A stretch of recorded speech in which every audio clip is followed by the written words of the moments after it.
We've decided to move. Move. I was puzzled by the sudden announcement from Jason. We've been looking for a while now. You know, this house isn't a good location, but it's old, right? It's too embarrassing to invite friends over. And with you living here, everyone feels like they have to walk on eggshells. The eldest son and his wife spoke their minds freely. It seems they are planning to move to a luxury apartment. When I asked where they were moving, Rika replied with a smug look. We're not telling anyone our address. It was a provocative way to speak. After all, I didn't want anything to do with them, but regardless of Rika, Jason is my son, and Mike is my husband. When I asked what they meant by strangers, Jason began to explain smoothly. Dad says he's gonna divorce Mom. Divorce? Yeah. Dad's got his eye on another woman. She looks average, but she's younger and apparently nicer than Mom. I knew I was being taken advantage of by Mike and Jason for household chores, but I never imagined I was being disrespected to this extent. My fists clenched, trembling with anger. I could feel my blood boiling. I wanted them to leave immediately. So, it's divorce with your part-time husband then? At my words, Rika covered her mouth, and Mike froze. Stop talking nonsense, you old hag. Jason alone seemed not to grasp the situation. They would soon regret their choices. Even if they come crying and begging for forgiveness, I will never forgive them. I am Mary Taylor, 54 years old. It's been nearly 30 years since I married Mike. Mike might be unreliable and a bit too hands-off, but he's broad-minded and respects what I want to do. That's why I decided to marry him.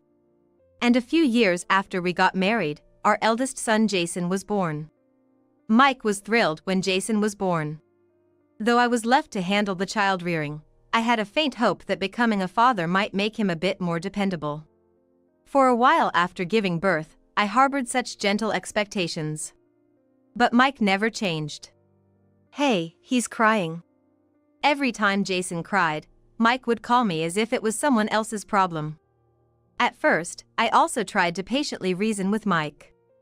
Look, Jason seems so happy when Mike holds him. Way to go, Dad. I praised him even for holding our son just a few times a day. I hoped it would boost his confidence as a father. But it didn't work out as I had hoped. This isn't for me. Mary's better at it. Like that, Mike pushed both housework and childcare onto me. I'm going back to work too, can't you help a little? I can't do it all by myself. I protested several times, but Mike would respond as if it were only natural. I trust you, Mary. That's why I leave it to you. Plus, I work too, right? I'm enduring the hardship, so it's only right that the one who's good at it should handle the housework and childcare. Mike had a way of saying convenient things and throwing all the troublesome tasks my way. It wasn't that I was good at it. I just kept at it, got used to it through repetition. Despite trying everything I could, Mike never changed, and Jason grew up, became an adult, and left home when he got a job. At that time, I felt more relief than loneliness.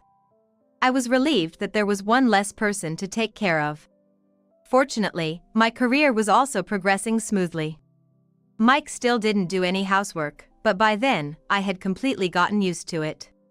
Years later, we faced some challenges with Mike's job, but we were living together, just the two of us.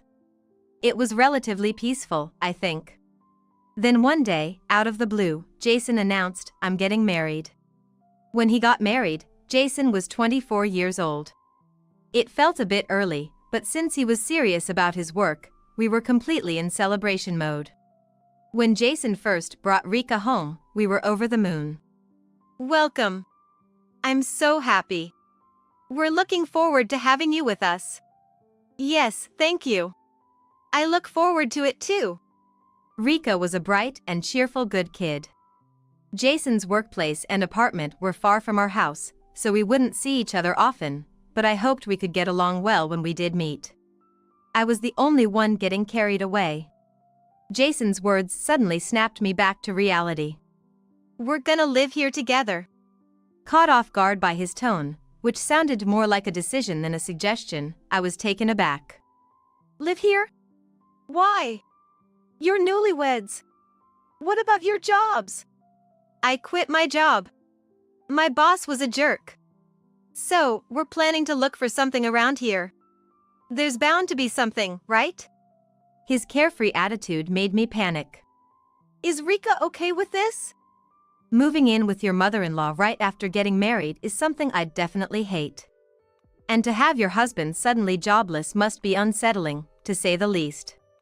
Worried, I asked, but Rika's response was unexpectedly calm. I'm not good at housework.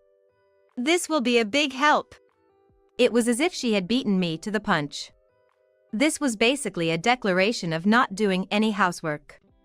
I have my own things to deal with. I can't take on everything.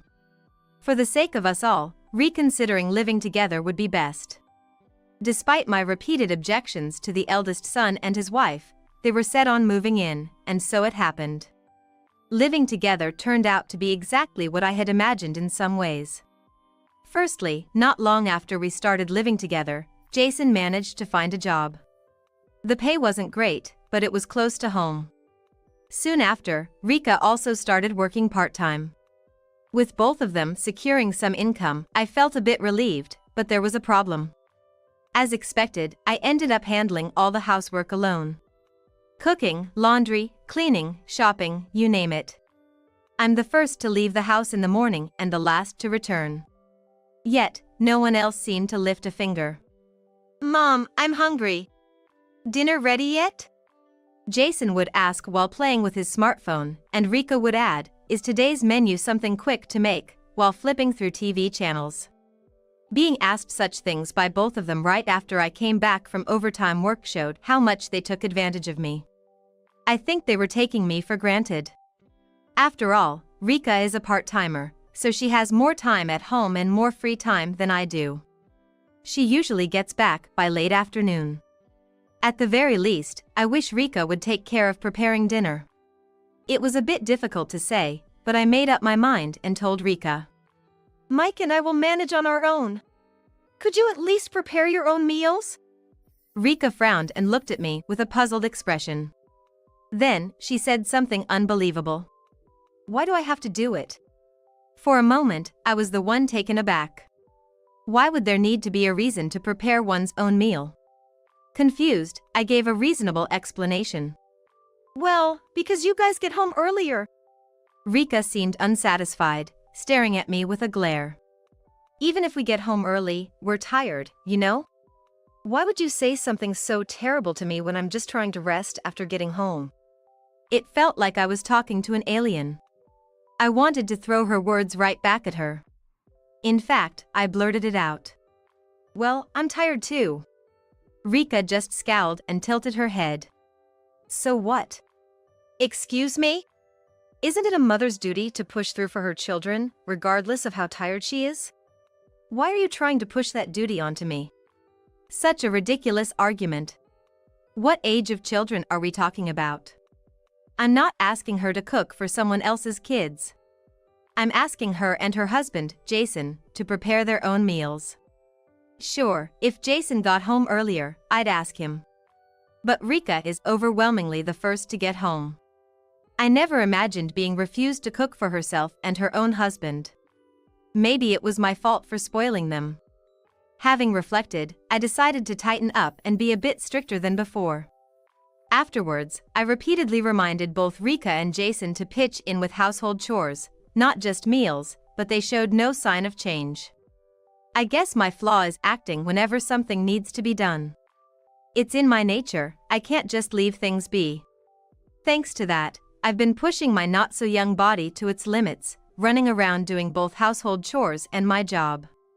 At this rate, I might end up collapsing one day. I desperately consulted with Mike, but he said, it's not my problem. Just keep at it, as if he didn't care. No one was willing to change, and it seemed I had no choice but to do everything myself. One day, when I was fed up with the daily grind, I noticed the room looked a bit tidier when I came back from work. Upon closer inspection, I saw that the clothes and bags of Jason and Rika, which would usually be scattered on the floor, were not there. How unusual. I wondered if Jason or Rika had tidied up. With a mix of surprise and joy, I opened the door to the living room, and there was Jason, standing right in front of me. Whoa! You scared me. I'm home. Without even a welcome back, Jason bluntly announced.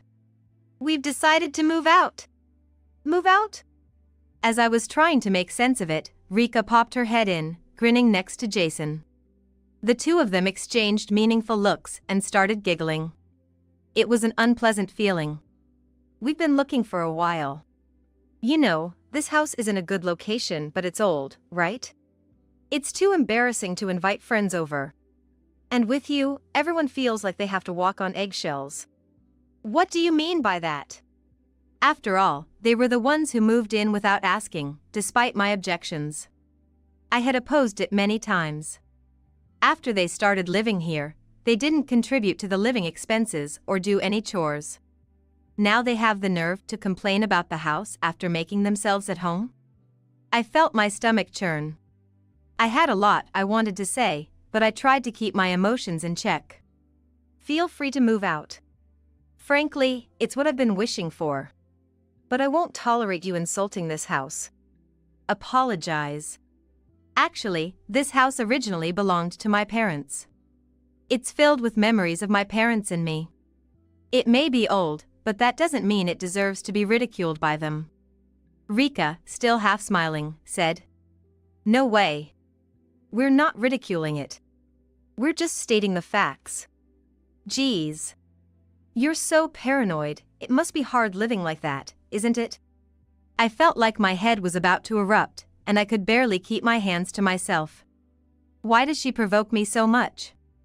The way you're talking is demeaning. Ew, scary. Rika made a cutesy voice and hid behind Jason's back. Looking at Jason, he sighed as if he was fed up, which only made my anger swell even more. But I clenched my teeth and somehow managed to hold back. It's because of how you are, Mom, that we decided to move out. You're always nagging and on edge. This was too much to ignore. Are you saying it's my fault?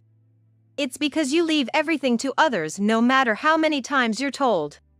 You never clean up after yourselves and always making demands. It's understandable to be irritated with such a lifestyle. I'm not your maid, you know. But you're a mother, right? A mother is supposed to take care of her children, that's her duty. I remember Rika saying something like that too. Do you even realize how old you are? You're adults, acting all entitled. My tone involuntarily became sharper. I couldn't stand them waiving their rights as children when they are far from being helpless babies. Whoa, scary. Menopause much? Well, whatever. Anyway, we're moving to a luxury apartment. A place you could never afford even if you worked your entire life. Jason boasted with a smug look. But what concerned me more was, luxury apartment? For the past few months, the couple hadn't been paying their share of the living expenses. They could have saved that money. However, neither Rika nor Jason were high earners. It seemed unlikely they could afford a luxury apartment in just a few months. Where did you get such money? Jason eagerly responded as if he had been waiting for this moment. It's Dad. Mike? Yeah. We're planning to get support from Dad. The three of us, me, Rika, and Dad, will live there. I couldn't keep up with the developments, struggling to understand as Jason happily continued. When we invited Dad, he agreed so easily. It's a shame after all these years, but he prefers being with my young son and his wife over an old hag. This was honestly a shock. It's been nearly 30 years since Mike and I got married. I thought we had a good relationship at the beginning, but ever since Jason was born, we gradually started to drift apart, and recently our conversations had dwindled. Still, I never imagined he would leave without saying anything, especially not with Jason and Rika. What are you going to do? Try to stop Dad? Well, I don't think you stand a chance, Jason said cheerfully. Seeing Jason's happy face and hearing his voice, something inside me snapped. I had endured it because they were family. I accepted the unreasonable, complaining all the while. Maybe I had hoped that if I kept saying something, they would eventually change. I was a fool for thinking so. This child will never change. And Mike, the father, who left everything about Jason to me. I realized it was useless to expect anything from him. When are you moving? Actually, we've already moved everything. The new place is fully furnished with new appliances and furniture. It seems the plan had progressed without my knowledge. I see. You mentioned an apartment, but where are you moving to? The apartment is in the city center. Stop! Rika cut off Jason's attempt to reveal the address with a high-pitched voice. Jason, you can't. Oh my. We're going to be strangers from now on. Rika then turned to me and stated clearly. We won't be giving our address to strangers. What do you mean? While I didn't want anything to do with them, Rika aside, Jason is my son, and Mike is my husband. Seeing my puzzled face, Rika showed me her biggest smile yet. Jason, why don't you tell her? Prompted by Rika, Jason began to speak smoothly. Dad's gonna divorce you. Divorce? Yeah. Dad's got his eye on someone. She's average looking but younger and apparently nicer than Mom. He's totally smitten, spending a lot and really trying his best. Thinking about it, divorce makes more sense than separation. Especially if there really is another woman involved. I knew I was being taken advantage of by Mike and Jason for chores and such, but I never imagined I was being so disrespected. My fists clenched, trembling with anger. I could feel my blood boiling. I wanted them out immediately. Just then, the living room door opened, and there was Mike, looking puzzled. He had just gotten home. What's with this heavy atmosphere? What happened? Mike looked back and forth between me and Jason, in high spirits, replied. Welcome back, Dad. Just telling Mom everything. Mike avoided eye contact with me, looking uncomfortable. Unlike Jason, who seemed utterly unconcerned, Mike appeared somewhat guilty. Guilt towards me after so many years together?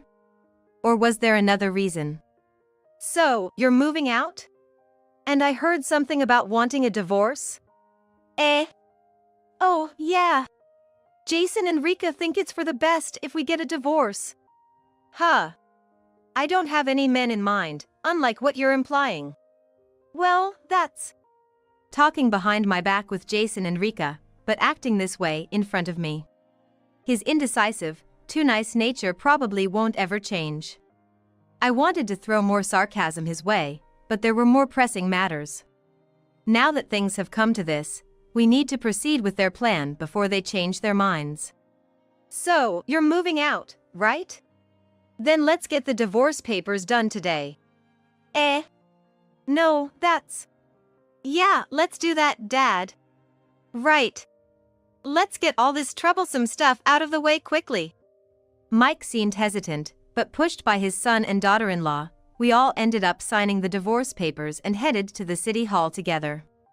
I intended to go alone, but Jason insisted we all go together because it'd be a problem if you just pretended to file it. The green paper in my hand. Submitting this means we're divorced. While it felt liberating, reflecting on the past 30 years made me feel incredibly conflicted. Mike was silent, his expression unreadable.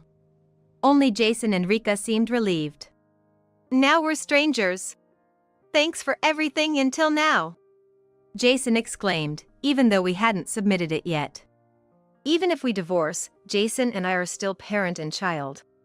Are you sure you want to cut ties like this? Yeah. Of course.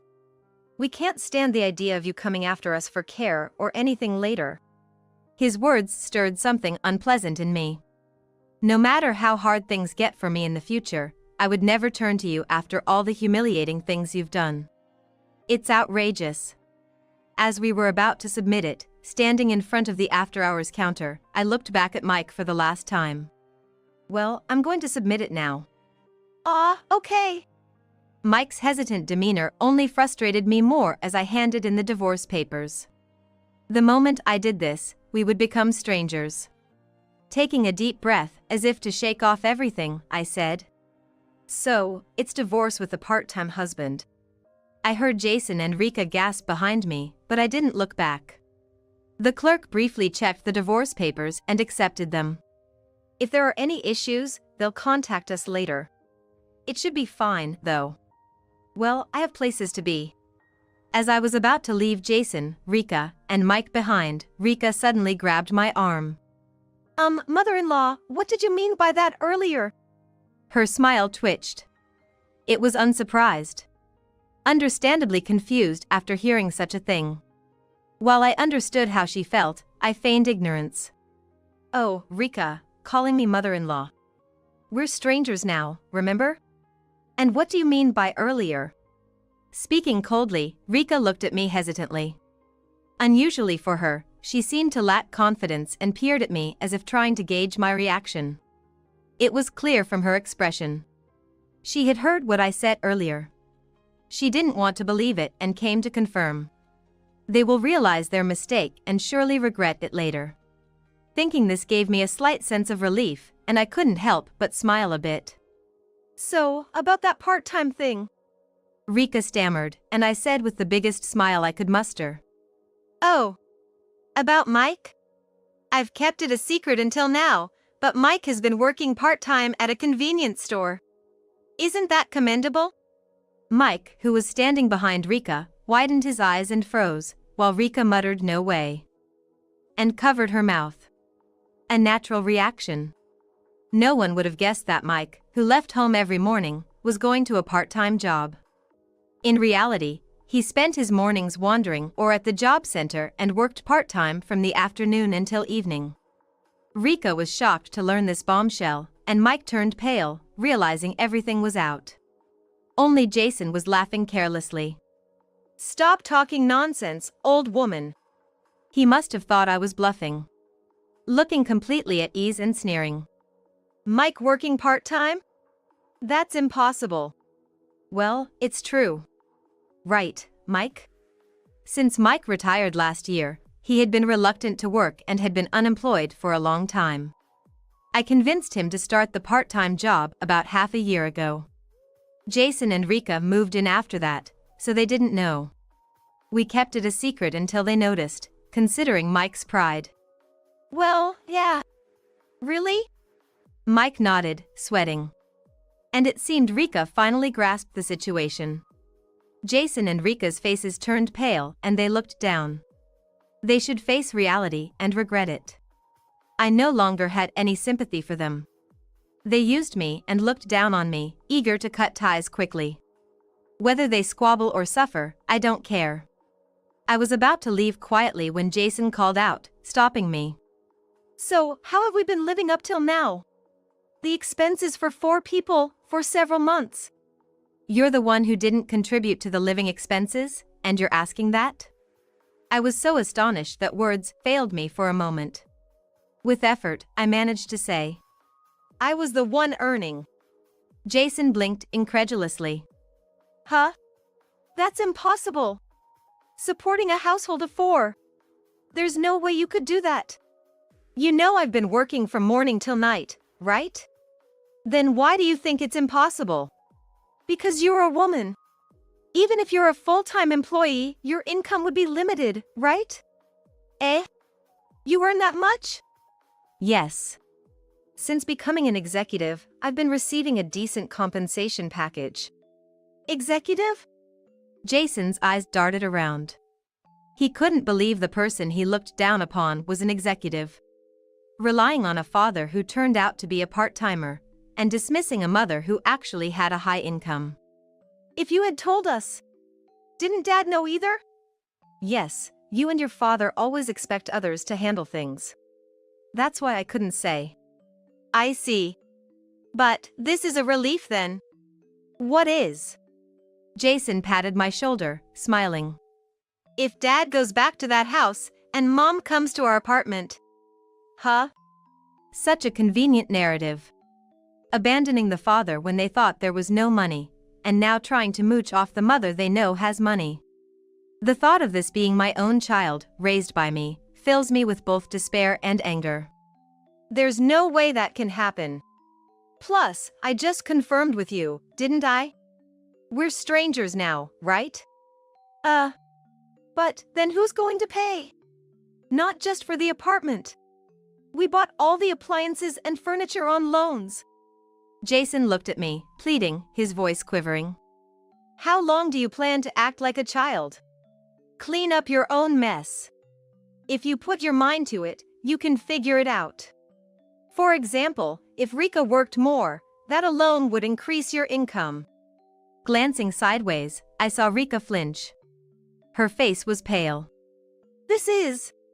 Jason collapsed to his knees, finally understanding the gravity of their situation. Next to him, Rika also crouched down but then seemed to have an idea. That's right. Severance pay. Rika's eyes lit up as she told Jason. Your dad quit just a few months ago, right? Then, he must have received some severance pay? At Rika's words, Jason also had a realization. Exactly. With Dad's years of service, he must have received a decent amount. Yeah. So, if they get divorced, all that money belongs to father-in-law, right? That's great. I'm relieved. Of course. It's Dad's, our money. Jason and Rika were jubilant, as if the world revolved around them. Income earned after marriage is considered marital property and is subject to division. Probably. Huh? What's that supposed to mean? It's Dad's money. Really? How awful. How greedy can you be? We're already divorced, right? We're strangers. And yet, talking about sharing and taking the money, that's ridiculous. Jason and Rika were indignant, conveniently ignoring their own actions. Dealing with them was becoming increasingly irritating. I took a deep breath to calm myself and stated firmly. First of all, there's hardly any severance pay left. What? Why? Mike only worked at his last company for a few years. So, there wasn't much severance pay to begin with. Mike had frequently changed jobs, citing too much stress or poor relationships. In short, he never stayed long at any job. Like father, like son. Damn! Isn't there any savings? Even Mom's savings, come on. That's subject to division, right? Your freeloading these past few months has significantly depleted them. Plus, depending on the situation, I might also claim alimony from Mike. Mike, suddenly brought into the conversation, timidly spoke up. Alimony? Why? Because you've been splurging on some young thing, right? Infidelity is a valid reason for adultery. Even if there wasn't any, causing the divorce puts you at a disadvantage. If there's been misuse of savings, you'll have to repay that. Mike trembled, his eyes faintly brimming with tears. It seemed clear there was something to feel guilty about. So, Dad is pretty much broke after all. It seems so. The adult children shivered and exchanged glances before Jason forcefully grabbed Mike by the chest. It's your fault. How could you deceive us like this? Trying to live with us without any money. Mike brushed Jason's hand away. Quiet. You're the ones who invited me. Let's live together in an apartment and lead a luxurious life. I just agreed to it. Who would want to live with a broke old man? Ah, damn it. What are we supposed to do about the apartment payments now? An ugly dispute between parent and child had begun right before my eyes. It seemed to be a misunderstanding that arose because both were relying on each other's money. It was absurd. Well, I'm not involved. I'll contact you through my lawyer later. As I waved my hand dismissively, Rika desperately approached me. You can't be serious. Leaving it like this? He's your ex-husband and your son. I've said it many times. We're strangers now. Don't call me mother-in-law. But, besides, you were the ones who kept saying we're strangers. Don't worry. I'm not concerned about your address anymore. We're strangers, after all. I thought I heard Rika cry out wait, but I decided it was just my imagination and walked away. Afterward, although proving infidelity was difficult, Mike's misuse of funds came to light, and the remaining savings became mine. The adult children had no way to pay for the apartment and soon had to move to a cheaper place. Not only was the move a waste of money, but the expensive furniture and appliances they bought on credit left them struggling with payments. Rika had to increase her part-time work, but it wasn't enough, and she was even considering working at night. Also, the couple has been fighting non-stop since then, even considering divorce. As for Mike, the young woman he was chasing married someone else easily. After all I gave her, he complained before causing a scene and getting the police called on him. Disheartened, he came crawling back to me. You're the only one who understands me. Drunk on his self-pity, he begged, so I simply replied, I'd rather not understand, and blocked him. He can indulge himself all he wants, just not at my expense. The biggest reason I married Mike was because he let me be free. But looking back on 30 years, I was anything but free. He just didn't want any inconvenience for himself. I suppose that's why he so firmly refused anything that seemed like trouble, including raising our child. He probably didn't like his routine being disrupted. I'm grateful to Mike and Jason for one thing, though. Their actions made me endure a lot of hardships and discomfort. Thanks to them, I now feel incredibly liberated and free on my own. I never want to see them again, but I'm proud of how I handled myself then, and I feel I've grown from it. From now on, I'll cherish myself and live my remaining life as freely as I can, without bothering anyone else. Hey Morley, I told you, didn't I? Don't call me while I'm on a business trip, no matter what. Can't you even follow that simple rule? Guess being a stay-at-home wife really means being useless. Don't you dare trouble me, you lousy wife. Tim spat out with utter disdain. Saying a stay-at-home wife is useless, he casually threw around filthy words like lousy wife. And as always, his attitude was domineering, but I responded with a half-laugh. Oh come on, what are you talking about being on a business trip? You mean cheating, right? What? After his word, there was a moment of dead silence from Tim. He was wrong to think I knew nothing.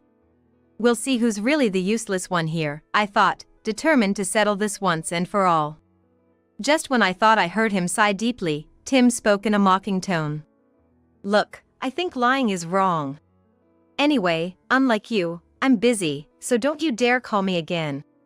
He emphasized each word with a lower voice before unilaterally hanging up the phone. I was left staring at the call-ended screen. He hardly let me speak.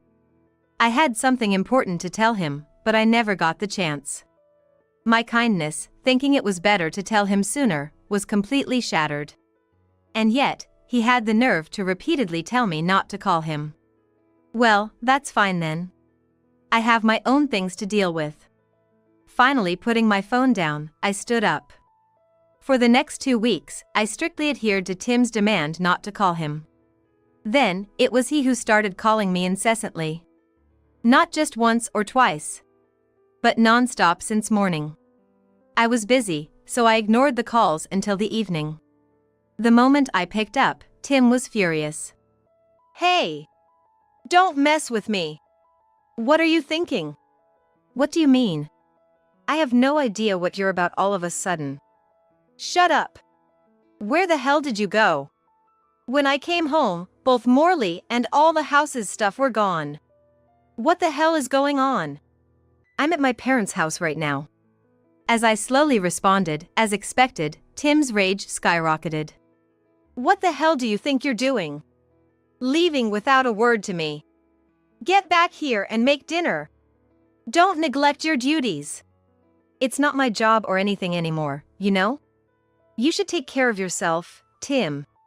Because I'm never coming back to live in your house again. Huh? What are you talking about?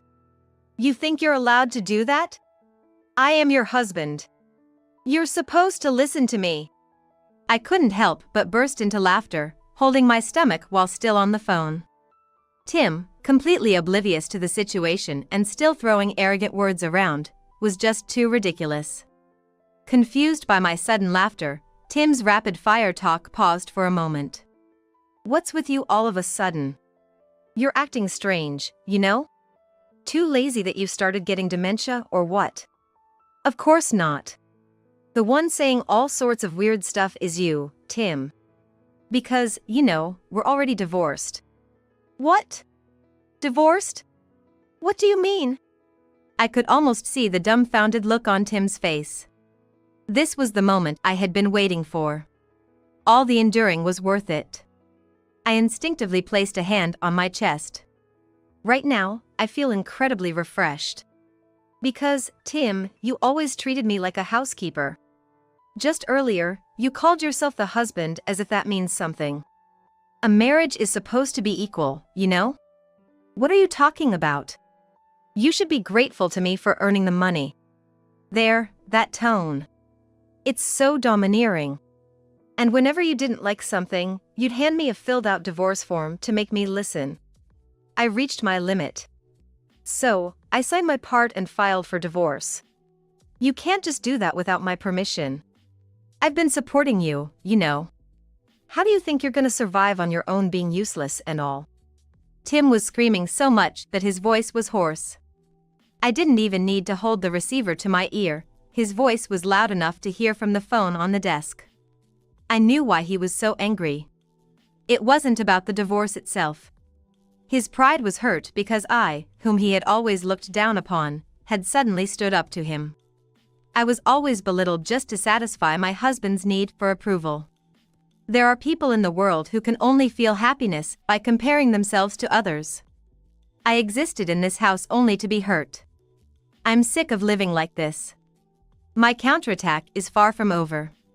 I decided to mention something I couldn't say during the previous phone call.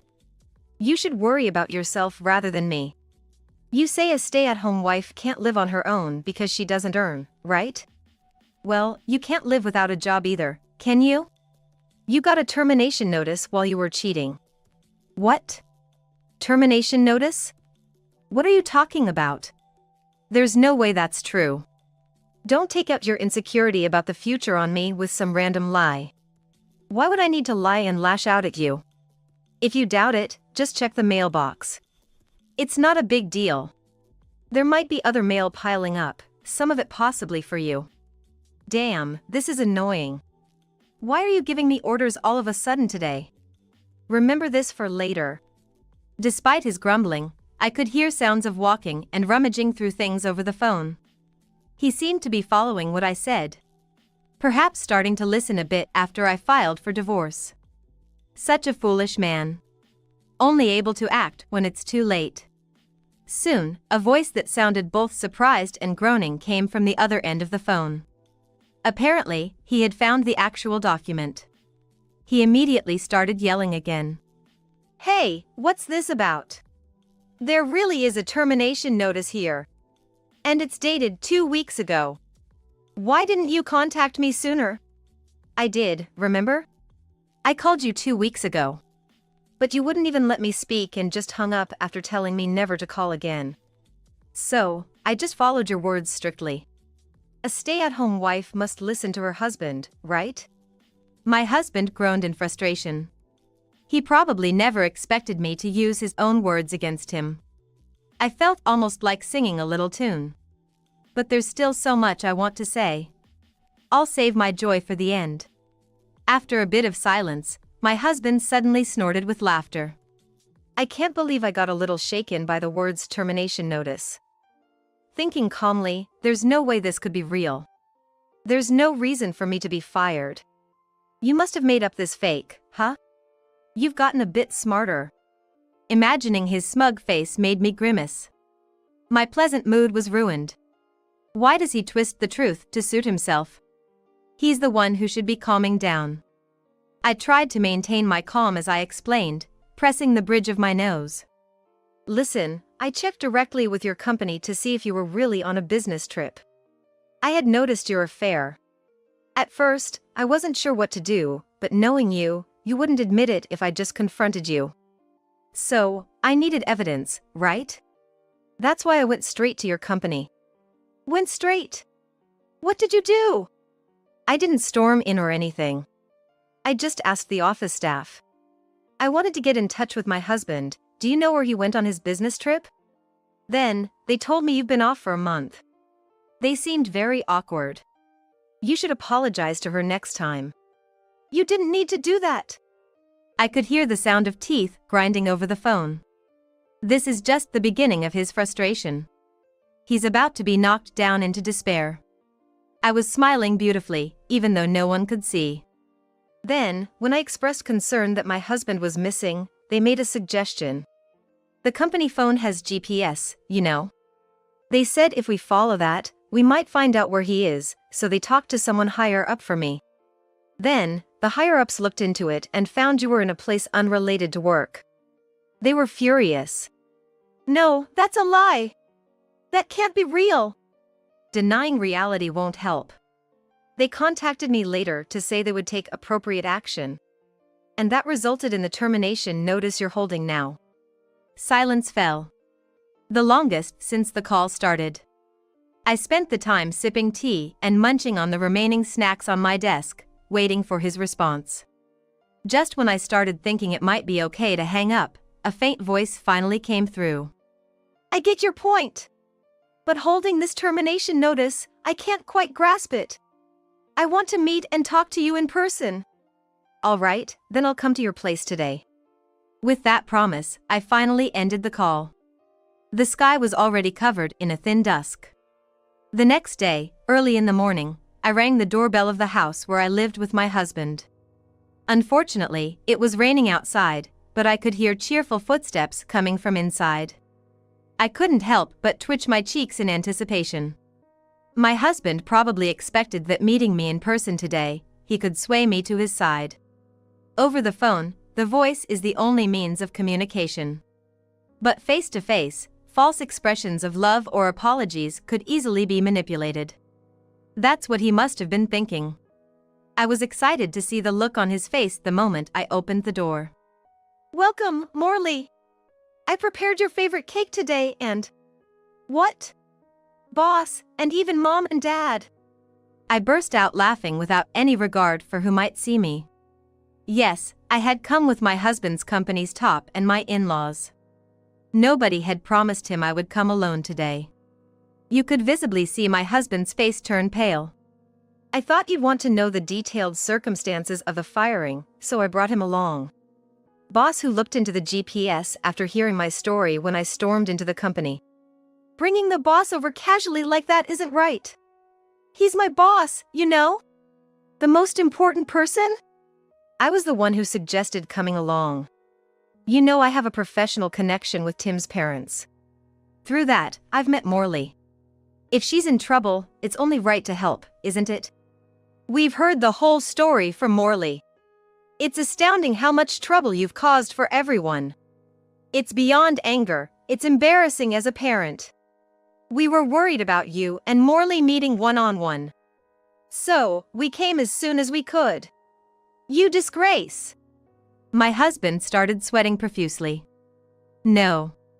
Well. He couldn't start a proper conversation, just stuttering. Not wanting to leave the elderly standing outside, we decided to enter the house. From the hallway to the living room, everything was spotlessly clean. Probably cleaned the night before to make a good impression on me. However, peering into other rooms, I found cleaning supplies and laundry haphazardly shoved aside.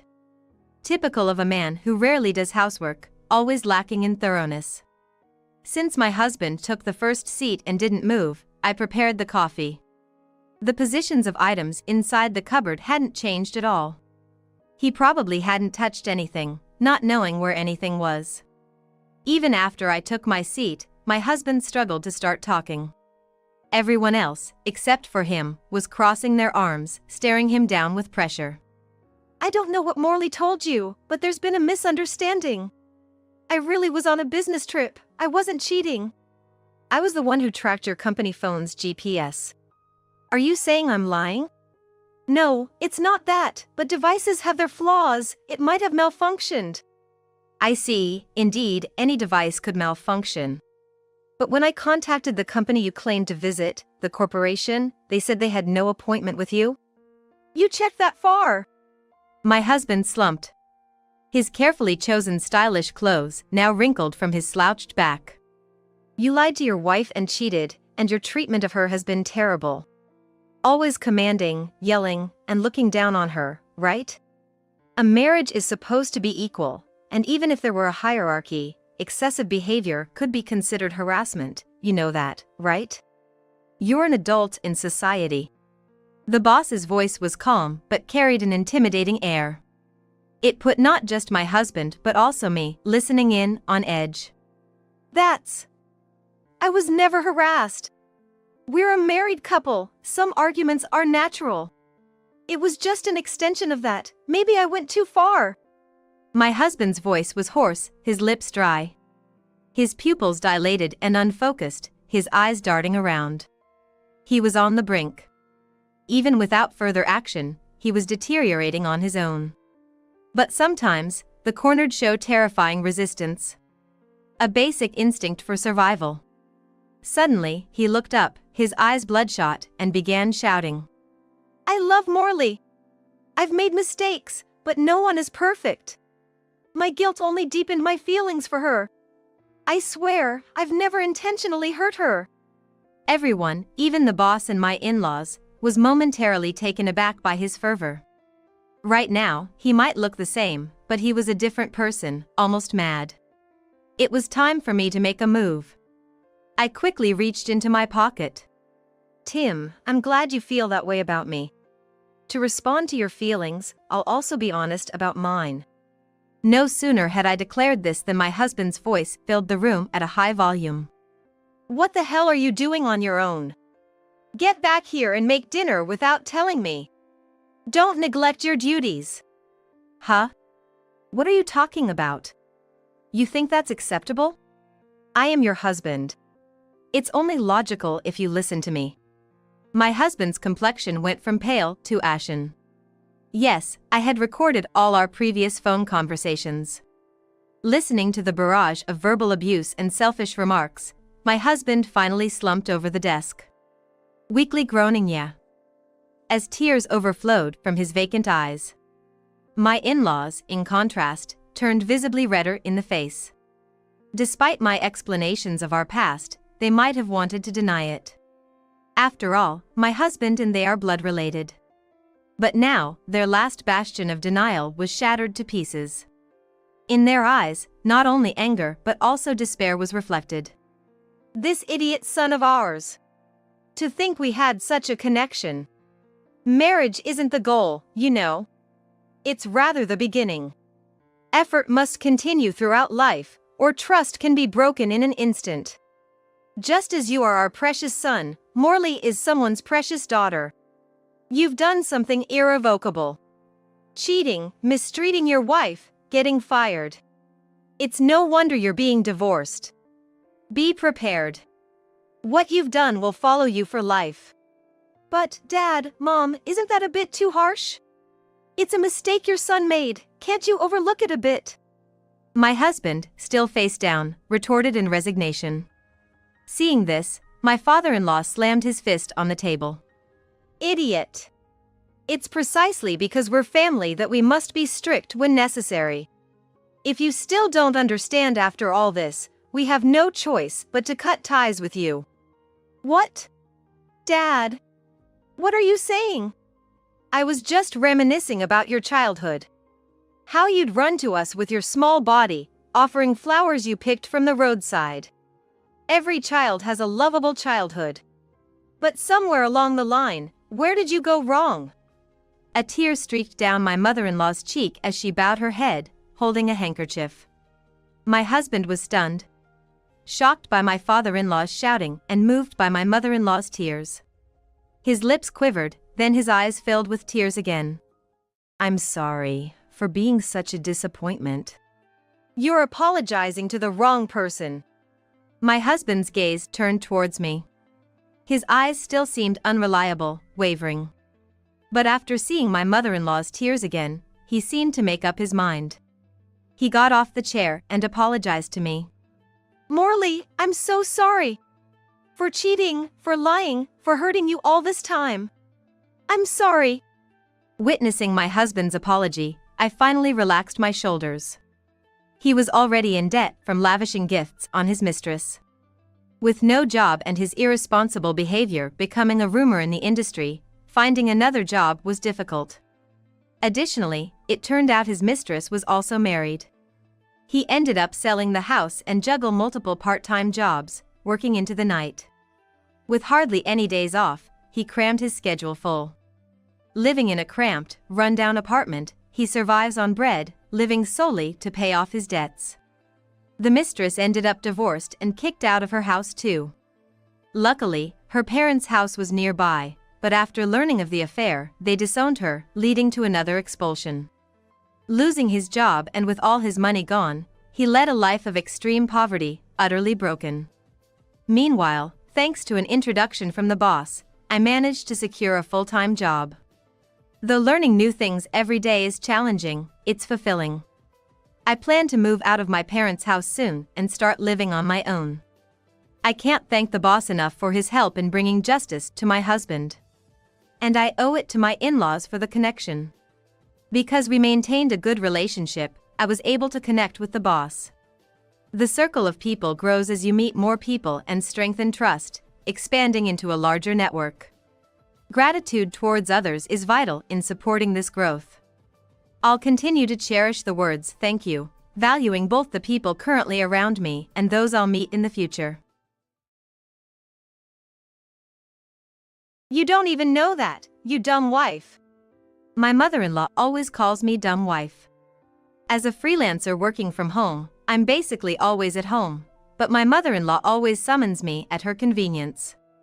The chores at my in-laws, weeding the garden, shopping, carrying packages, providing a car as a taxi substitute, none of these tasks are urgent, it all just seems like she wants to have me at her beck and call.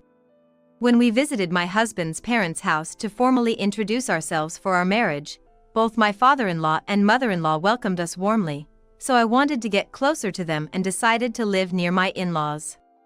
I never imagined it would turn out like this. Because I'm summoned by my mother-in-law 3 times a week, I can't get my work done. This is affecting my credibility as a freelance programmer. So I talked to my husband, and we agreed that after one last time of providing a car for shopping, I wouldn't have to accompany my mother-in-law anymore. Just endure it one last time, and I would be free. I was just following what my mother-in-law said for that sake. Ouch! Ouch! Ouch! When I arrived at my in-laws' house after shopping, my mother-in-law was sitting on the ground next to the car, repeatedly saying ouch and showing no sign of getting up. It seems she really is injured. Hey, damn wife! An ambulance! Even in this situation, I'm fed up with being called stupid wife. This person never stops using foul language. If she's going to go that far, maybe I should really become the stupid wife she talks about. An ambulance, right? I'm Yvonne. Currently, I am a 30-year-old freelance programmer working from home. This year, I got married and now live with my husband Andrew, who is 4 years older than me. Andrew and I originally worked at the same company, where he, having joined as a new graduate, was assigned to train me, a newcomer at the time. I thought of him as a kind and reliable senior, but initially, I was too busy learning and doing my job to think of him in any other way. After I became capable of handling more responsible tasks, I had the opportunity to work on a project with Andrew as a member of the same team. Spending time together working towards the same goal, I came to strongly feel Andrew's kindness and seriousness. At the project completion celebration, Andrew and I quickly grew closer. After about 2 years of dating, we got married and are now here. With the marriage, I quit my job to become a freelancer. Even so, I still get work from my former company, and I've been able to maintain good relationships with companies I've worked with before, successfully taking on work. After getting married, we rented an apartment close to Andrew's parents' house. My parents' house is about a 4-hour drive away, which isn't easily accessible, but Andrew's parents' house was close to where we originally lived. When we visited to introduce ourselves before the marriage, they treated us very well, and I hope to get closer to such kind parents, so we decided to live nearby.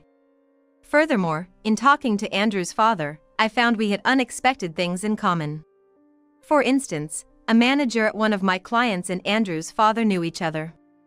I like comedy, and it turns out Andrew's father likes the same comedy duo.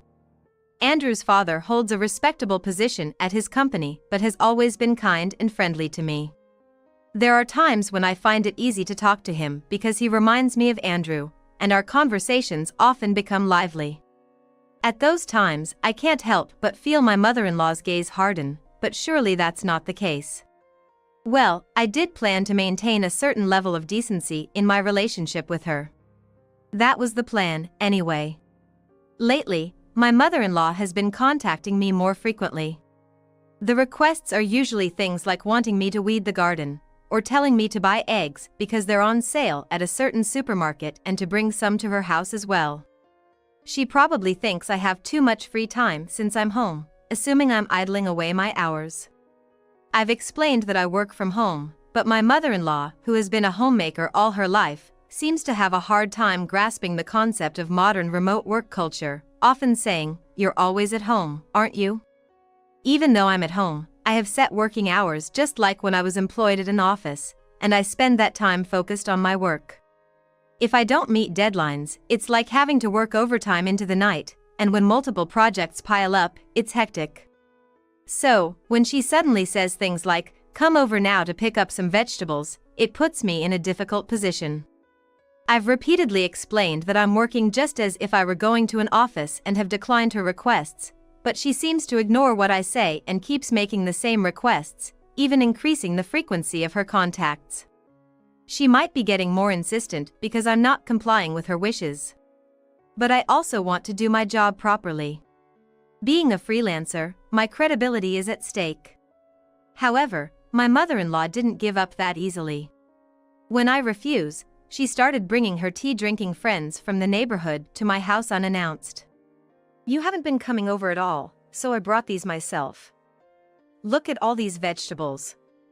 They're wilting because you never come to pick them up, but they're still edible, right? She would say, bringing over a bunch of nearly spoiled vegetables and standing at the front door chatting endlessly. Don't you have a job or something? But taking care of the house is also a wife's duty, isn't it? Young people just don't understand the importance of socializing. Not valuing your mother-in-law is like being disrespectful to your own parents. Is this what you call mistreating your in-laws? Oh, how scary. You say you're busy, but you could at least make time to show your face, couldn't you? It's so close by, yet you don't even show your face. What's the point of living nearby? Young people are so difficult, always taking things for granted. A group of 4 or 5 ladies would stand at my front door, left open, and go on like this. I don't know what my mother-in-law has been telling her friends, but having my time taken up this way and being badmouthed one-sidedly is too much. To summarize what the ladies were saying, it seems they think I should just do as my mother-in-law says. In other words, unless I comply with my mother-in-law's demands, this will keep happening. To avoid trouble, it might. I had no choice but to finish up the work I couldn't do during the day late at night. I braced myself and decided to accompany my mother-in-law on her errands to some extent. However, I quickly regretted that decision. Being suddenly called over to her house became the norm, and she would come over saying, "I've brought some side dishes," then start rummaging through the fridge and looking around the house, frequently complaining, "Clean up properly, it's dirty here." I was also summoned to my in-laws' house to do tasks like weeding the garden, shopping, or cleaning the house. Moreover, since my mother-in-law doesn't have a driver's license, she would often call me to use my car like a taxi. Destinations vary, it's the local supermarket or a shopping mall far away. She would just get in the car and mention the destination. Naturally, there were times when I was unfamiliar with the place or had never been there before, and I would have to ask for directions. "Don't you even know that, you dumb wife?" She would berate me without offering any help. So, I had no choice but to figure it out myself, entering the destination into the car's navigation system. When we went shopping, my mother-in-law would buy in bulk, and I was tasked with carrying the bags. Perhaps my father-in-law earns well, and being just the two of them, they might have the luxury to afford such shopping sprees, but there were also expensive jewelry and items that made me wonder if they were really necessary. I guess there's also a point in showing off to me. You need to own proper things to show class, something a dumb wife wouldn't understand. She often says. That's why she never thanks me for accompanying her on these shopping trips, nor have I ever received anything from her. Not that I want such things. I just think it's all harassment towards me. I want to quit being in this meaningless and only detrimental role to me, but I'm sure if I refuse, the group of ladies will attack again. What am I supposed to do? Just when I was pondering this. Yvonne, you've been working on weekends and even nights lately. Got a lot of projects piled up? Andrew, who had just returned from work, said while we were having dinner. I'm being exploited by your mom 3 times a week during the weekdays. Huh? I couldn't hold it in anymore. Maybe I was just too tired. Irritated, thinking whose fault does he think this is? I've been told to clean the yard or come pick up vegetables and such. By my mom? To you? Yeah. Even when I say I can't go because I have work, she doesn't listen, and then she brings her friends over to our house and they all complain loudly, accusing me of bullying my mother-in-law. Every time, she tells me to start the car right now. Then, I have to carry all the luggage. I can't work at all during the day. Andrew looked puzzled. Perhaps that's understandable. After all, in front of Andrew and his dad, his mom is acting like a good wife and wise mother. The very image of an ideal housewife, always serving and stepping back 3 paces behind her husband. Not that his dad is domineering, and Andrew, having lived on his own for quite a while, doesn't mind doing household chores. But when his mom is around, she does everything, insisting men should just sit down. Interestingly, in front of Andrew and his dad, she calls me Yvonne, not dumb wife. But when it's just us, it's dumb wife. When the men are around, she doesn't make me do anything. Instead, she shows concern for me, which is quite astonishing. I've never seen anyone so skillfully toggle their two-faced nature. Thus, to Andrew, his mom is the perfect mother, always kind and considerate towards the family. I agreed to live near Andrew's parents, thinking the same. But the reality was different. A mother-in-law with a terrible hidden side. Still, speaking ill of Andrew's own parent wouldn't sit well with him, and he seems to like his mom, so I thought it better not to say anything. But I wanted Andrew to understand. My mom did that? Can't believe it? It's not that I can't believe. Do you think I'm lying? I believe you don't lie. That's a relief. If Andrew had called me a liar, it would have been grounds for immediate divorce. Hey, can you ask her to stop? The weekday callouts are really tough on me. You mean, I should talk to mom about it? Yeah. If I say anything, it just ends with shut up, dumb wife. Andrew still looks like he can't fully believe what I'm saying. But he must understand that doubting me here is the real problem. All right, I'll call her now. Thanks. Please do so. Maybe Andrew thought I'd panic if he made the call in front of me, assuming I was lying. But there's not a single lie in my words, so I'm not worried. In fact, if a gentle rebuke from her dear son makes my mother-in-law tone down, I can easily forgive such a small suspicion. Andrew pulls out his smartphone, swiftly navigates it, and puts it to his ear. Hey, Mom, yeah, I'm eating right now. Pork ginger, but I wanted to ask you something. I can almost picture the excitement in my mother-in-law's voice from getting a call from her son. Is it true you've been calling Yvonne over 3 times a week to run errands? I'm a bit disappointed by the way he's asking. It's as if he's just asking because I told him so. Well, it's true, so I guess it's fine. Anyway, I'm sure Mom will say something like it just happened that way or Yvonne is so kind. I just end up asking too much of her, I'm terrible. Yvonne has work too, so it's hard when she gets called over.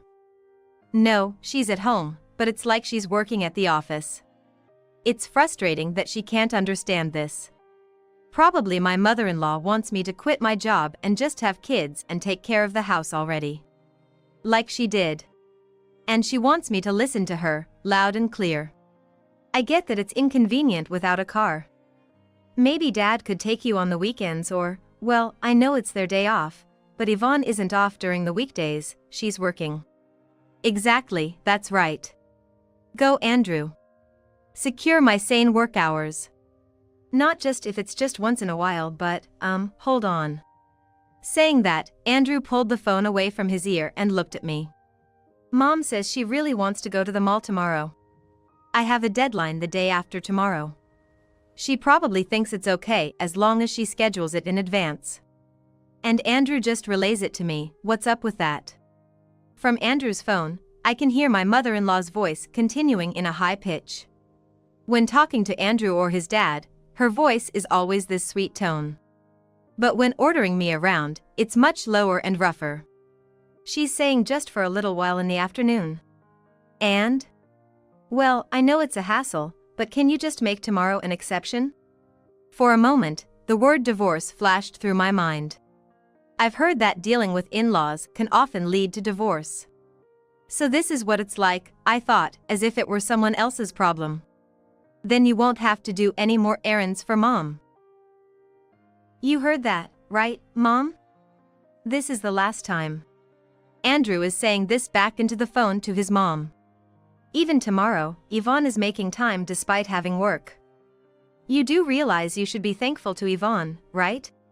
As I listen to Andrew speak, I can't help but feel resigned. It's disappointing to realize that Andrew values his mother so much that he expects me to accommodate her. Yet, realistically, if tomorrow marks the end of following my mother-in-law's commands, there's a significant advantage for me. From now on, I can ignore whatever she says, and if she tries to force the issue, I can just dump it all on Andrew. I even thought, if we were to divorce, I'd be rid of this mother-in-law. Sorry for deciding on my own. But it seemed like the conversation wouldn't conclude without making it a condition. Andrew, apparently done with the call, places his phone on the table. I'm really sorry. Mom doesn't really understand how the world works, and she's stubborn, thinking she's always right, which makes her pushy. So I just have to comply? No, it's not like that. It's just that we need to fulfill one request each to find a compromise. I've been compromising and pushing myself this whole time. Yeah, I know, sorry.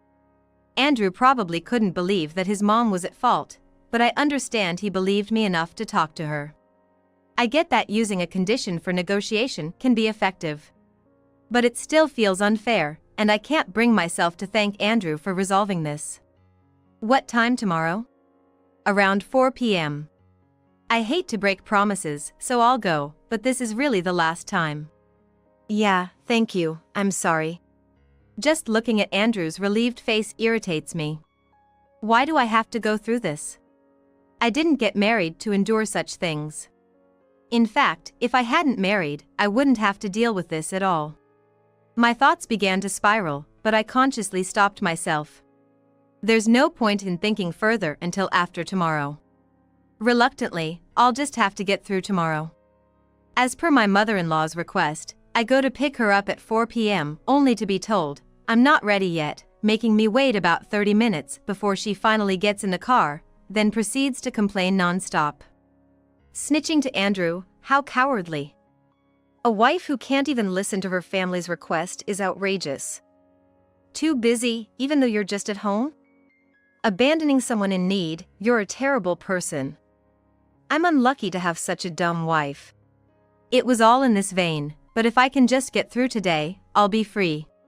Since I had Andrew talk to her, my grievances are already known, so there's no need to pretend to be amicable, and I ignored everything my mother-in-law said.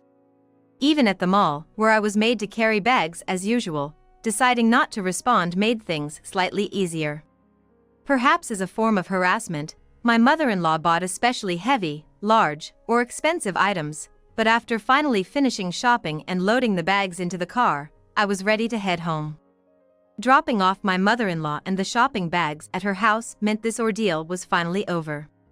She kept talking on the way back, but I wasn't listening anymore. All I wanted was for this to end. I could think about only that. Upon arriving at her house, I immediately got out and went to the trunk. Could you open the front door quickly?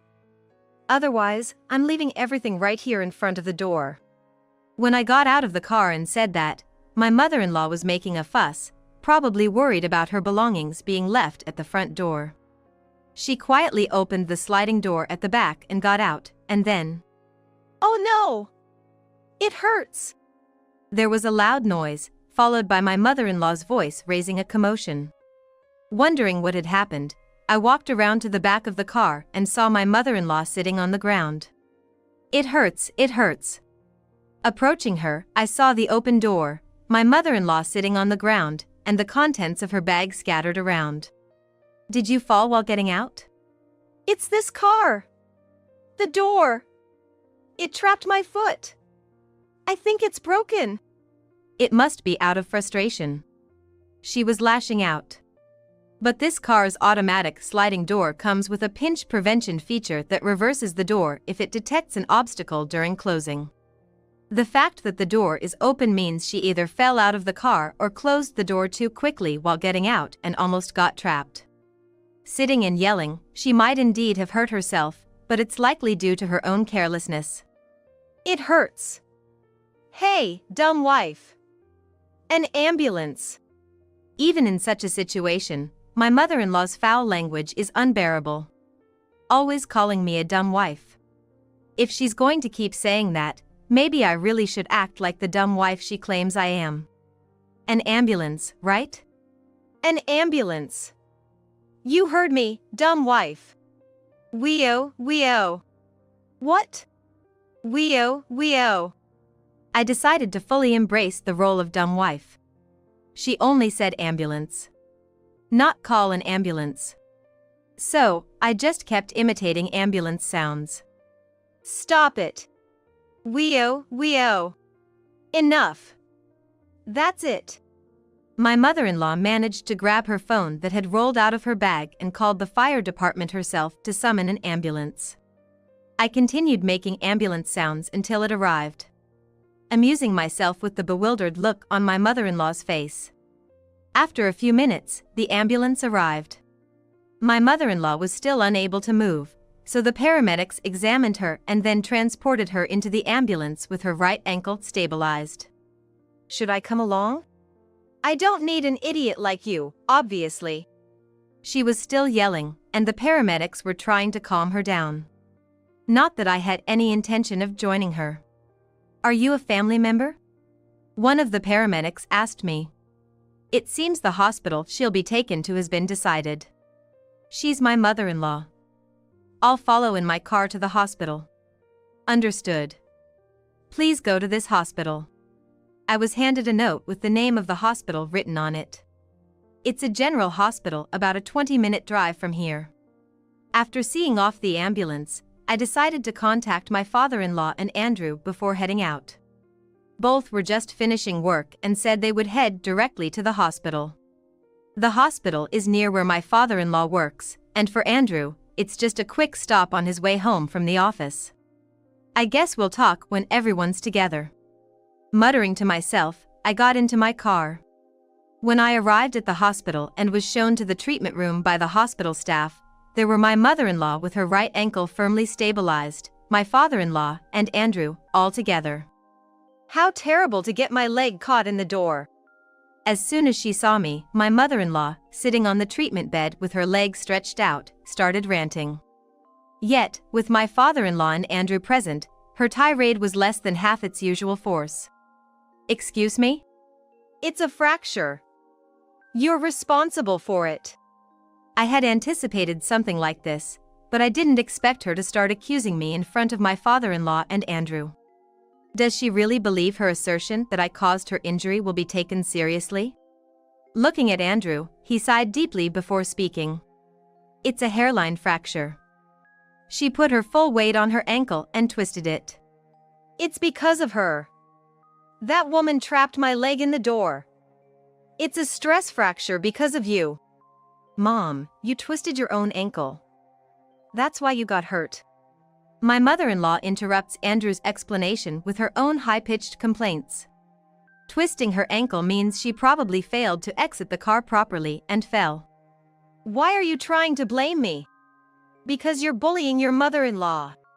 Being accused of bullying for an accident you had on your own. Shut up, dumb wife. It's your fault. You're the bad one. My involvement seems to bring out my mother-in-law's true nature. Even in front of my father-in-law and Andrew. Enough now. My father-in-law snapped at my continuously ranting mother-in-law. There's no reason for Yvonne to do such a thing. If anyone's been bullying, it's you. But, that girl, she never listens, being a daughter-in-law and all. Be quiet. Yvonne, can you tell us what happened? My father-in-law apparently never believed my mother-in-law's story from the start. Good. Let's lay everything out. All right. Shall we go to the parking lot? I can explain using the car. After asking the nurse to look after my mother-in-law, the three of us headed to the parking lot. When I saw my mother-in-law sitting on the ground, the rear door was open. So, she either failed to exit the car properly, or closed the door too quickly and made contact, or somehow didn't land properly. I demonstrated by opening the car's sliding door. If the door makes contact while closing, it reopens like this. It's a safety feature that comes with automatic sliding doors. When I touched my arm against the sliding door as it was closing, the door stopped moving and started to open again. That's right. With the old manual sliding doors, maybe, but with automatic ones, it's hard to get trapped unless you fall out of the car. It was her ankle she fractured. Andrew said, sounding exasperated. It looks like you really were being overworked, Yvonne. Sorry for asking you to do this today. Andrew apologized meekly. Although there's a lot I want to say to him, making everything clear is the priority right now. If you look at these messages, you'll see that far from bullying my mother-in-law, I've been called out so often it's interfered with my work. I opened the message screen from my mother-in-law on my smartphone.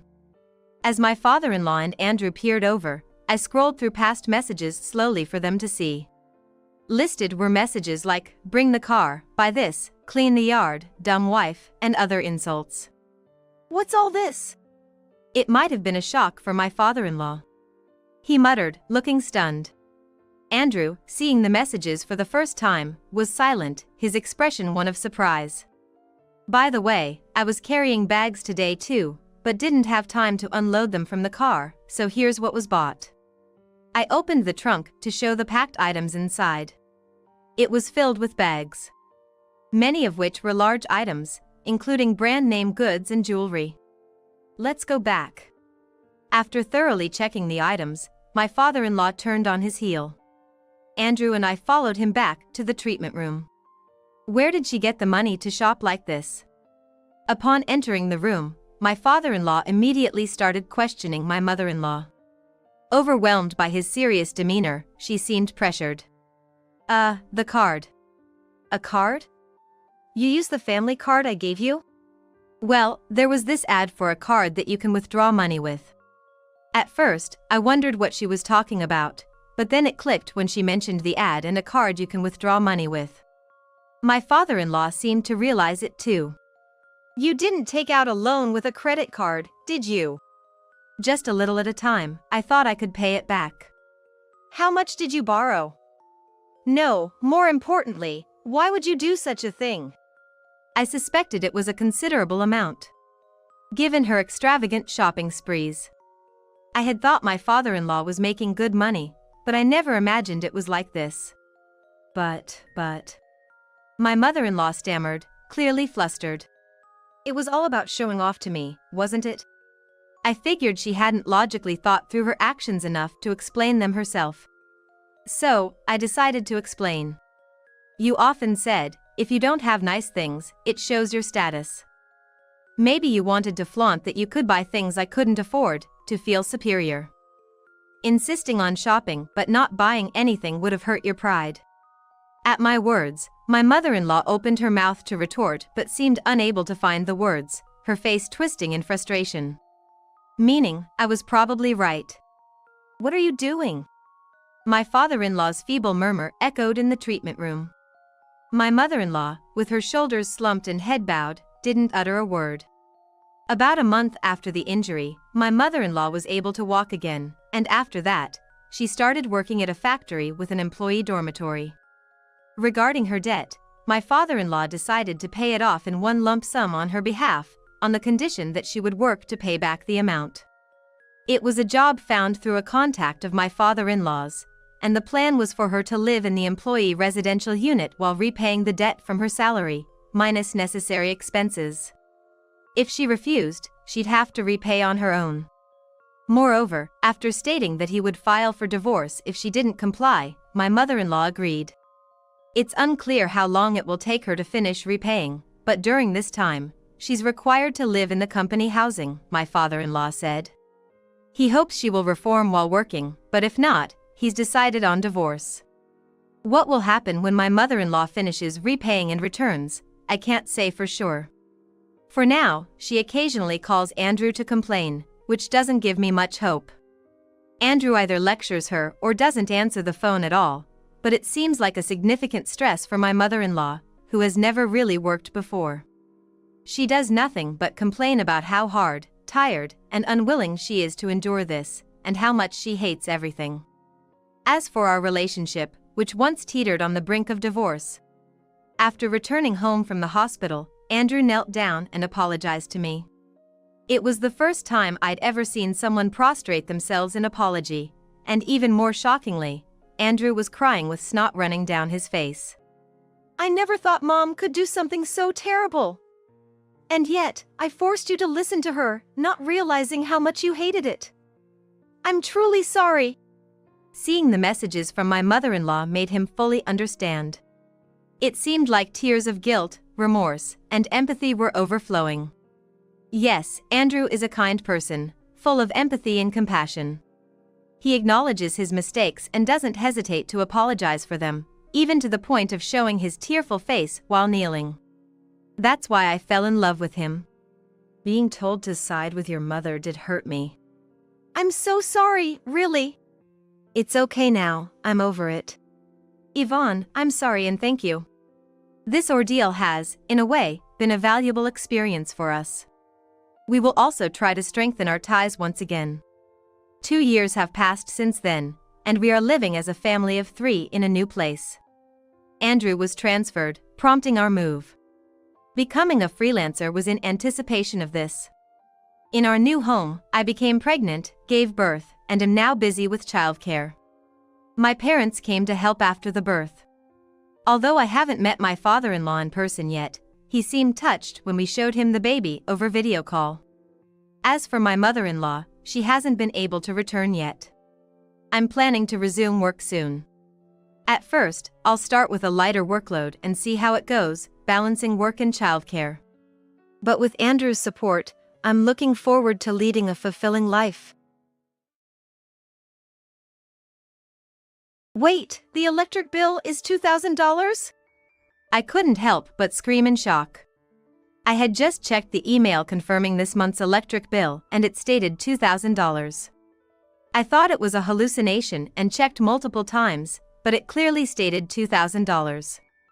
I've never heard of an electric bill being $2,000 for just 1 month. Last year, for the same month, it was only $400. While I felt $400 was a bit high, I thought it was understandable during the cold season since we often used heaters. But $2,000 is definitely off. I had no idea why the electric bill had skyrocketed. We haven't changed our usage of electricity from last year. Even after calmly assessing the situation, it still seemed impossible for $400 to jump to $2,000. Something's definitely wrong. I'll check and find out what caused this. I resolved to do this and decided to discuss it with my husband when he got back from work. He was also quite surprised, and after discussing it, we decided to turn off the breaker for now. We settled on doing it this weekend. My husband suggested we take this opportunity to spend a night at a hotel, so we could have some quality time together for the first time in a while.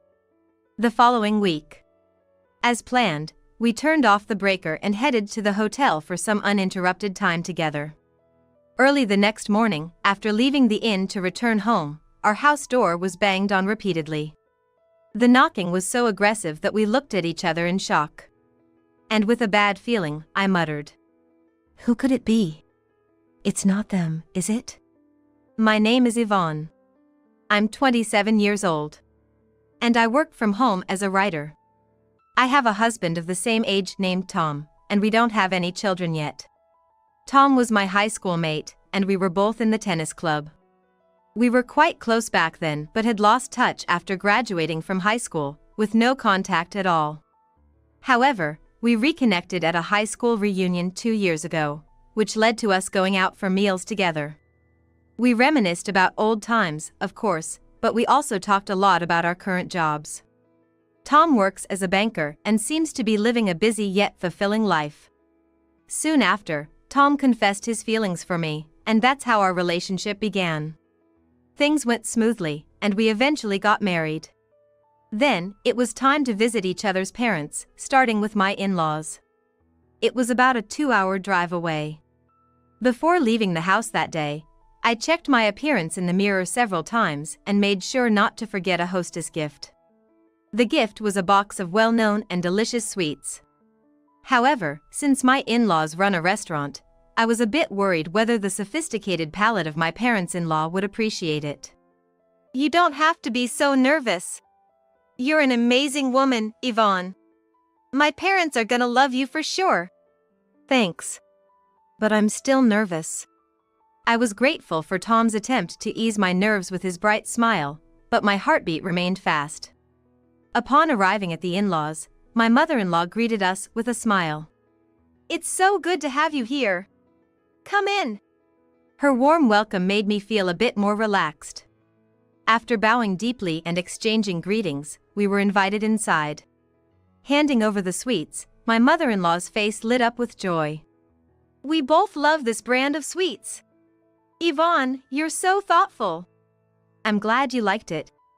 It was a relief that the gift was well received. My father-in-law also greeted us warmly, making me feel relieved that they seemed like kind people. However, that feeling was short-lived. As we sat around the table, my mother-in-law's demeanor quickly changed. "So, Yvonne, what do you do for work?"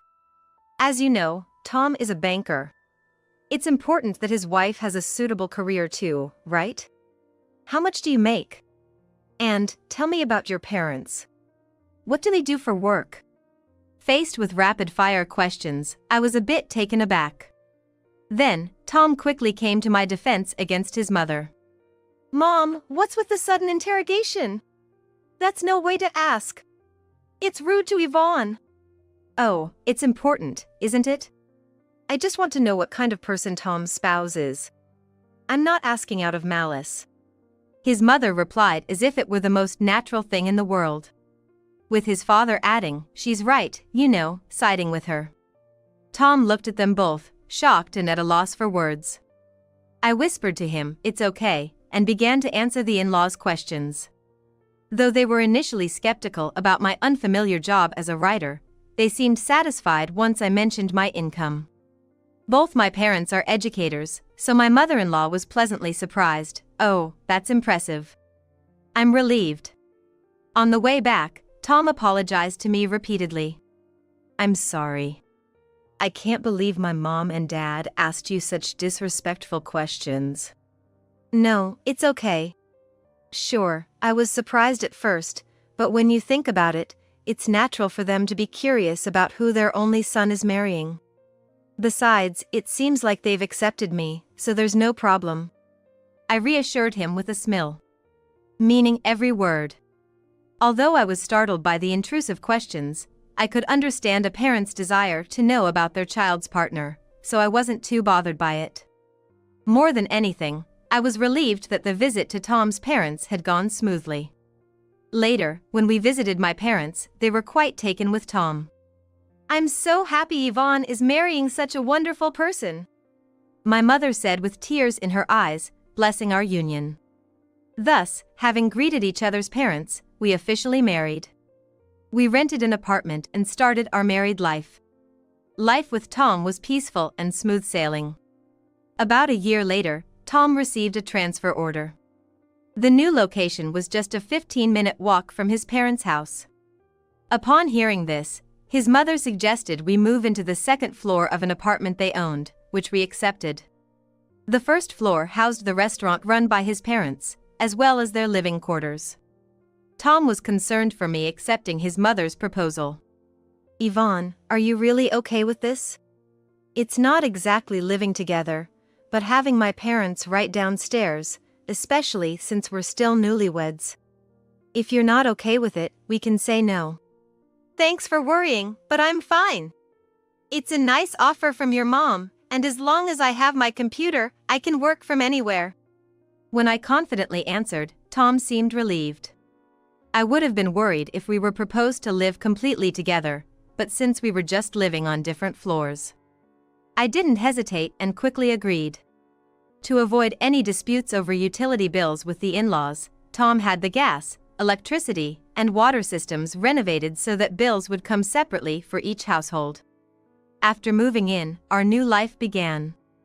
As someone who works from home, I was mostly cooped up in the house working. Soon after, my mother-in-law started asking me to run errands for ingredients used in their restaurant. She would come over without any warning and knock on our door. When I opened the door, she would tell me as if it were the most natural thing. Yvonne, I need you to run to the store. I wrote down what I need on this list, so go get it now. Here, don't mess it up. Now? But I'm in the middle of work. I answered, puzzled, only for her to shout back as if cutting me off. Just do your work after you're done with the errands. Come on, hurry up. Your father-in-law and I are busy. Okay. I reluctantly went on the errand. This became a frequent occurrence, eventually interfering with my work. I'm really sorry, but it's difficult for me when you ask so often. I have work too. Oh, Yvonne, don't be mean. Think of it as helping out us.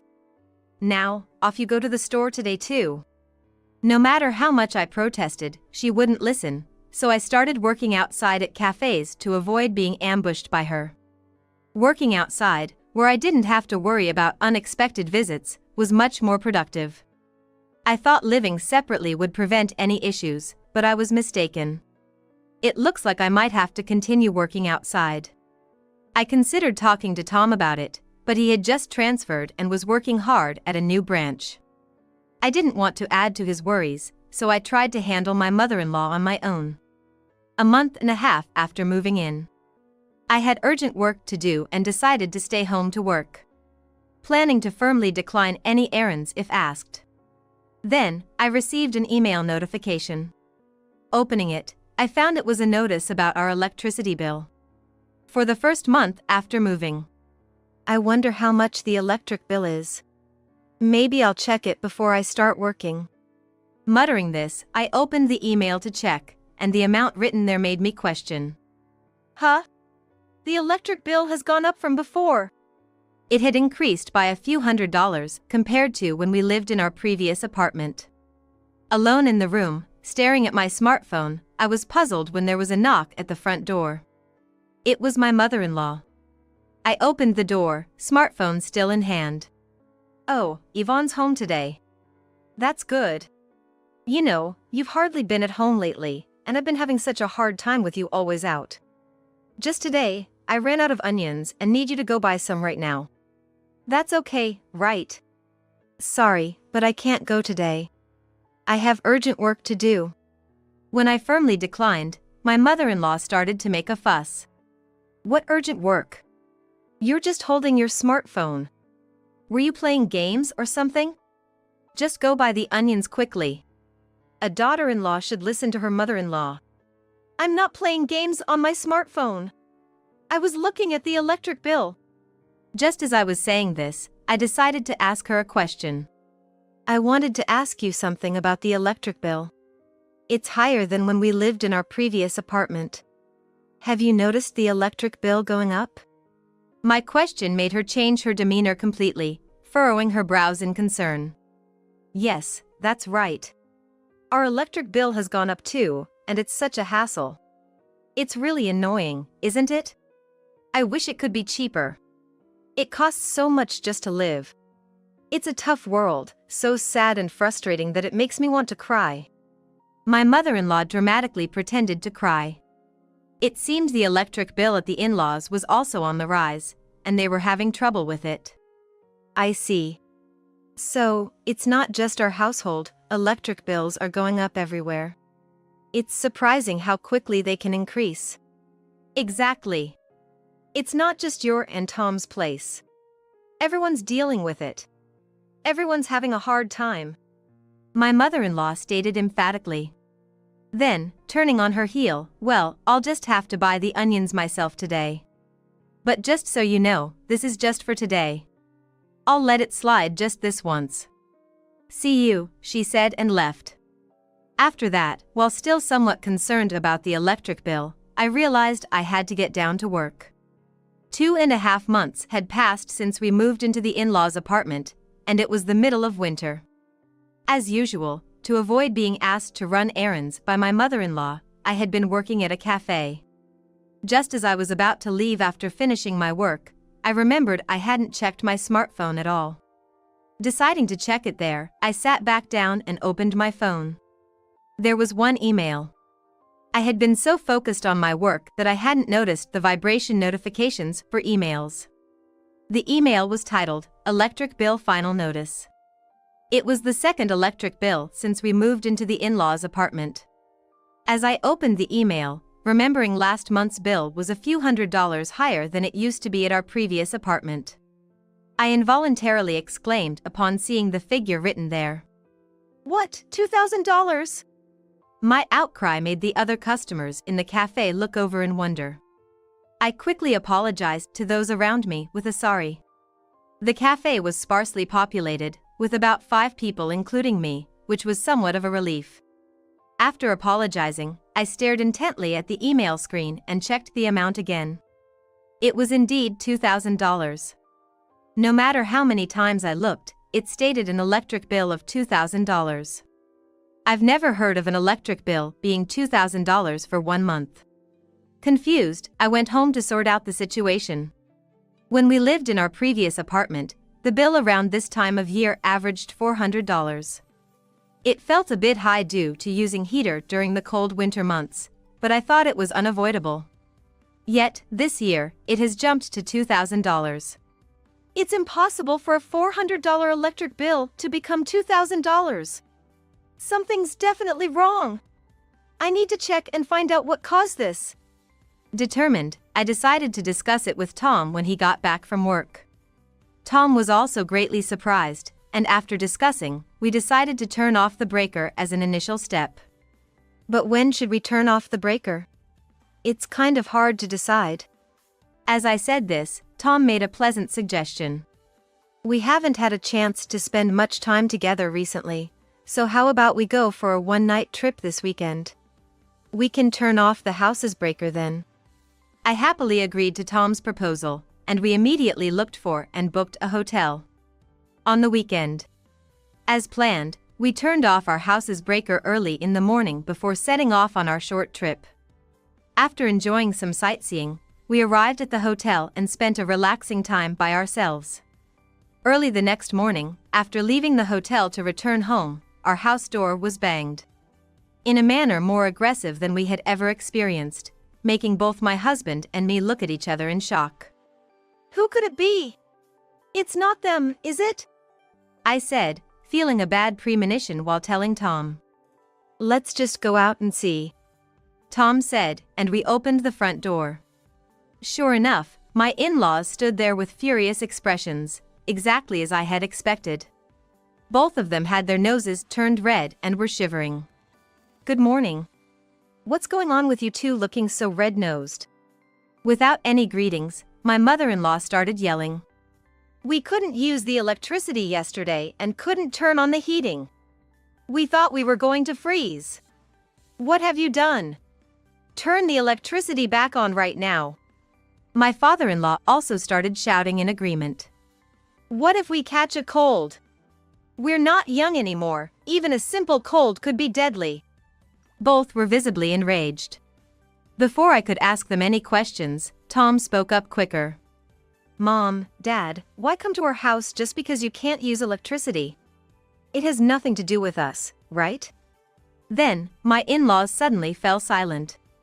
And after a moment of silence, my mother-in-law stuttered. Well, you see, there's been a power outage in the area since yesterday. So, we thought we'd check if your house was all right. Just came to see how you were doing. It was immediately clear that her words were a lie. On our way home, we had seen the lights on in the neighborhood houses and street lamps. That's a lie, isn't it? There hasn't been any power outage. Our house intentionally had the breaker turned off yesterday. How could our turning off the breaker possibly affect your house's electricity? Quite curious, isn't it? I confronted the in-laws, suspecting that they might be the reason for the spike in our electric bill. Tom seemed to be pondering the same thing. Oh, well, that is indeed curious. Well then, we'll be heading back to our house. As they tried to leave, Tom and I stopped them and invited them into the house. I'm going to turn the breaker back on now, so please come in and have some tea. When I said this, my in-laws reluctantly entered the house, looking uncomfortable. After turning on the breaker and warming up the room, I served them both green tea. Soon, Tom, with a sudden realization, whispered, "That's right, the outdoor outlet," and headed to the balcony. Following him, we checked the outdoor outlet on the balcony together. The scene that unfolded before us was surprising yet somehow expected. Astonishingly, a commercial-grade extension cord was running from the restaurant my in-laws run on the first floor to our home's outdoor outlet.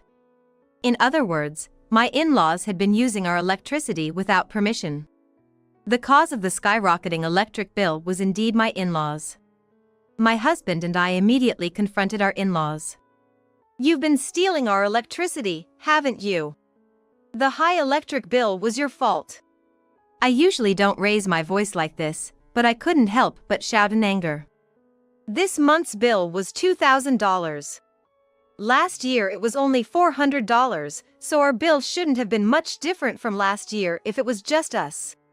You've stolen $1,600 worth of electricity. What were you thinking? The in-laws were silent for a while, looking down, but then my mother-in-law suddenly looked up. She showed no signs of remorse and had a defiant look on her face. What's with you two getting so mad? Because of you, we had a terrible time. All our appliances were unusable yesterday, and our food spoiled, so we couldn't open the restaurant. Do you have any idea how much we lost? Turning off the breaker was such a mean thing to do. It's your responsibility, so you need to pay for all our losses. My husband and I were dumbfounded by her ridiculous claim. Then, my father-in-law joined in, berating us. That's right. We caused trouble for our customers and had a hellish day. It's all your fault. And stop fussing over the electric bill. Think of it as filial piety. As I listened to my in-laws, a suspicion arose in me. Excuse me, both of you, did you have us move into this apartment from the beginning with the intention of stealing electricity? Were you planning to use us? My question made my in-laws laugh derisively. Yes, that's right. Not just that, we thought if we had you live here, you'd take care of us in our old age, too. It was all beneficial for us. We're getting old, you know, we have to think seriously about our future. We don't want to end up in a facility, so we thought we'd have you look after us forever. Wow. I was utterly appalled. How selfish could they be? Then, Tom let out a big sigh and said, Look, we're not going to be here forever, right? I'm going to be transferred again at some point. We never said we'd live here indefinitely. Indeed, Tom being a banker, transfers were inevitable every 3 to 5 years. So, my understanding was that we would live in this apartment for at most 5 years. Hearing Tom's words, the in-laws were surprised and then started yelling again. What? Is that true? We thought you'd be staying in this house forever.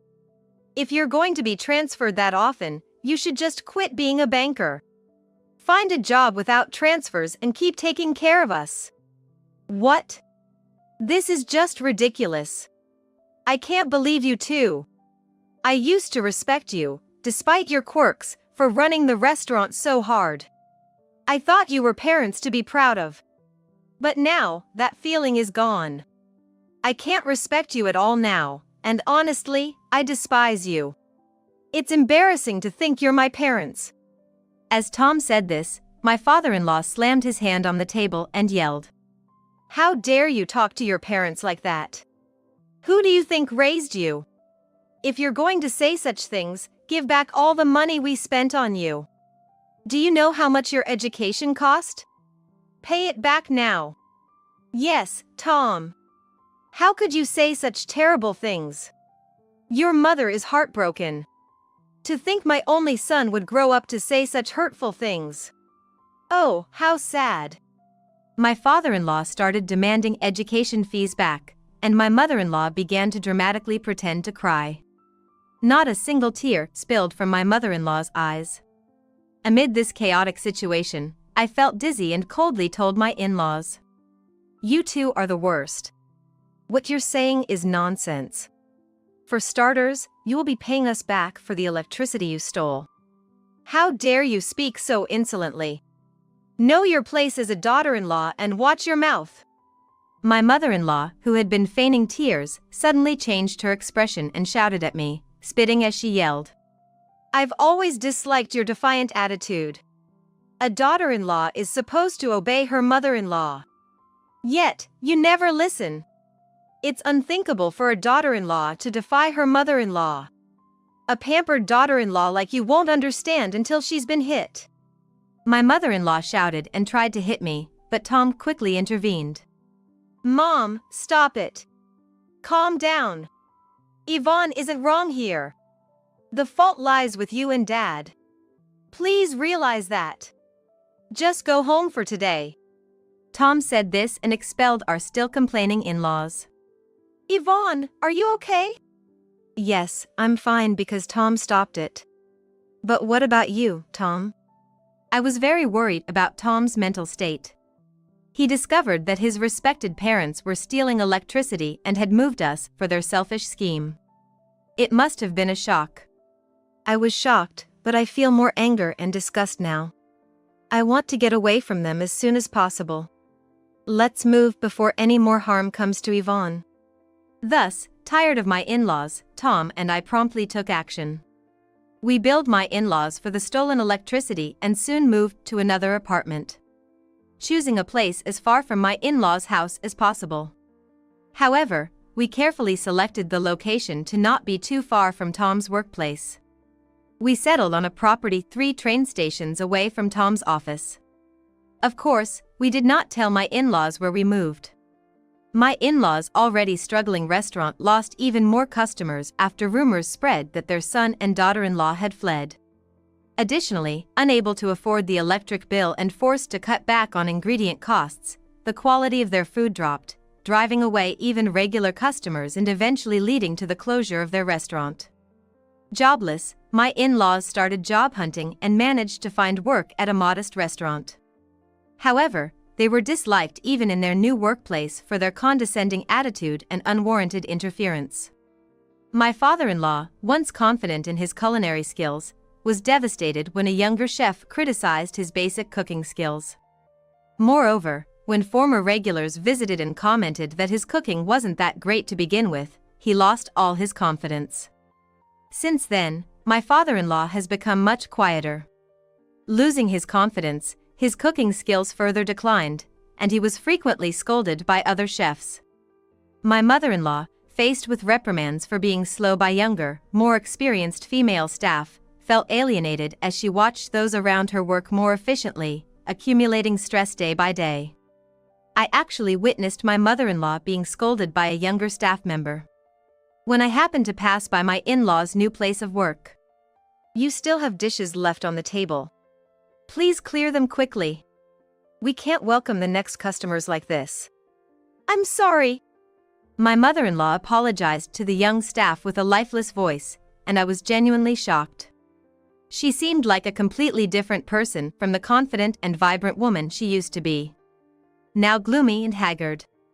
I also caught a glimpse of my father-in-law coming out of the kitchen, his eyes hollow and lacking vitality, making me feel pity for how quickly people can fall from grace. My in-laws' relationship deteriorated as they started taking their stress out on each other, often escalating to shouting matches. The reason I know so much about this situation is because my mother-in-law frequently left voicemails, unilaterally updating me on their circumstances. I never answered her calls, but she would always leave a message, ending with a similar plea every time. Hey, come back to the apartment. We won't steal electricity anymore. But we're really struggling with money, and the restaurant was already in dire straits. So, could you help us out? Please! Don't abandon your old mother-in-law and father-in-law. Apparently, my in-laws were living a very desperate life. Of course, I had no intention of helping them. I asked Tom if he had received any contact from them, but he had already blocked their numbers. I've blocked my parents' numbers a long time ago. I really don't want anything to do with them anymore.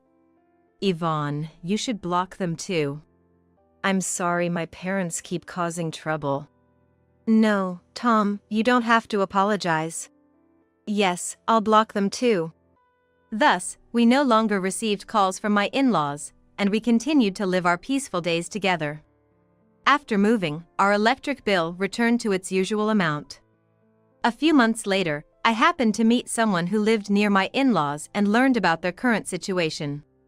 Our move had left the second floor of the in-laws' house in disrepair, and their constant fighting was so loud that neighbors had called the police on occasion. Our move had left the second floor of the in-laws' house in disrepair. And, it was said that every day, the voices of the two fighting could be heard echoing from the in-laws' house. It was so loud that the police were called on occasion. When the noise suddenly stopped, it turned out my in-laws had moved away. Rumor has it, unable to afford the maintenance costs, my in-laws reluctantly sold their house and moved to a cheaper apartment with their limited savings, living in poverty. The last time our neighbors saw my in-laws, they looked terribly aged and worn out. Hearing this, I couldn't muster any sympathy for my in-laws. Despite everything, Tom and I continued to live happily together. Our days were peaceful without the theft of electricity or sudden errands from my mother-in-law. My work from home became even more valued, and my salary increased. A few years later, Tom got promoted and was transferred to a major bank, and of course, I was going with him. Then, something wonderful happened. I found out I was pregnant. Tom, I think I'm pregnant. I told Tom, showing him the positive pregnancy test. Tom cried tears of joy. Yes. Thank you, Yvonne. I'll protect you and our baby, no matter what. He assured me strongly, wrapping me in a sense of bliss. Despite the hardship caused by my in-laws, marrying Tom was truly the best decision. We have no plans to let the in-laws meet our child. Instead, Tom and I, along with my parents, decided to shower our child with love. Morning sickness soon followed, but Tom was there to support me every step of the way. Tom is going to be a great father. As my health stabilized and we found out the baby's gender, our excitement to meet the baby only grew. We plan to continue supporting each other and working together through the days ahead. It was one of those cloudy days that seemed to reflect my uneasy heart. I received a call from the police on my smartphone. Hello, this is Mary Arthur. What? The call was about my husband, Ken, being involved in a traffic accident and rushed to the hospital in an unconscious state. Since I was at my part-time job, I got permission to leave early and headed to the hospital right away. On the way, I was beside myself with worry. Being rushed to the hospital was no small matter. My hands were shaking uncontrollably, and I could feel my heart pounding louder and louder. Upon arrival, a rather young-looking doctor explained the situation to me. Ken's life was not in danger, but he had suffered a severe head injury, and there might be lasting effects. A few minutes later, my daughter-in-law, Lynn, and my grandson, Joseph, arrived. Lynn was carrying a duffel bag in one hand and holding Joseph's hand with the other. However, upon entering the room, Joseph unusually started to fuss. "Mom, I'm thirsty." "Oh, but I didn't bring any drinks with us." "Then, let's buy something."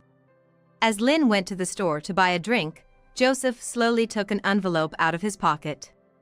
"I've got a letter from Grandpa. He said to read it in secret from everyone else." "For me?" With a sense of curiosity, I pulled out the contents to find a folded note inside.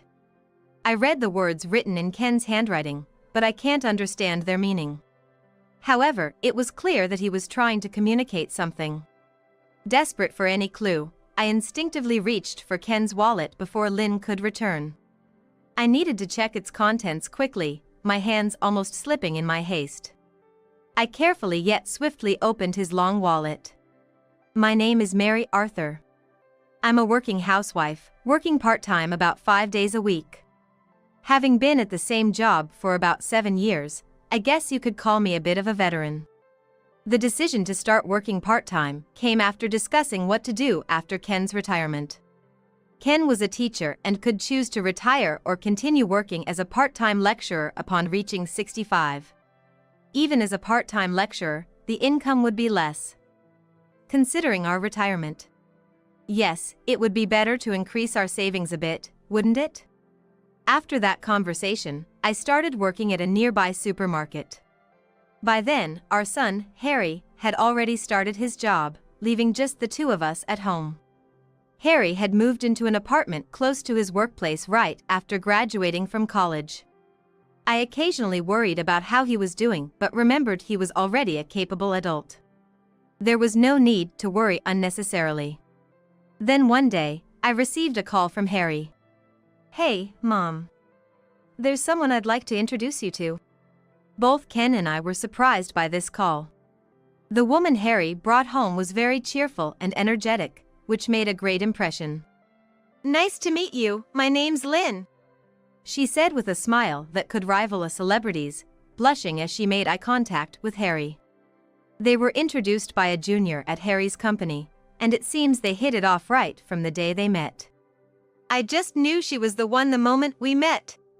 "Come on, how many times are you gonna say that?" Watching the two of them bask in their blissful aura made everyone around them feel happy too. It seemed like, together, they could overcome anything that came their way. Ken and I blessed their future. When it came time to discuss where they would live after their wedding, Harry mentioned something surprising. "Actually, we'd like to live at my parents' house. Don't you want to rent a place just for the two of you?" "Yeah, but Lynn mentioned she'd feel more at ease having supportive people around, especially when considering pregnancy." Lynn had lost her own parents in an accident and didn't have anyone else to rely on.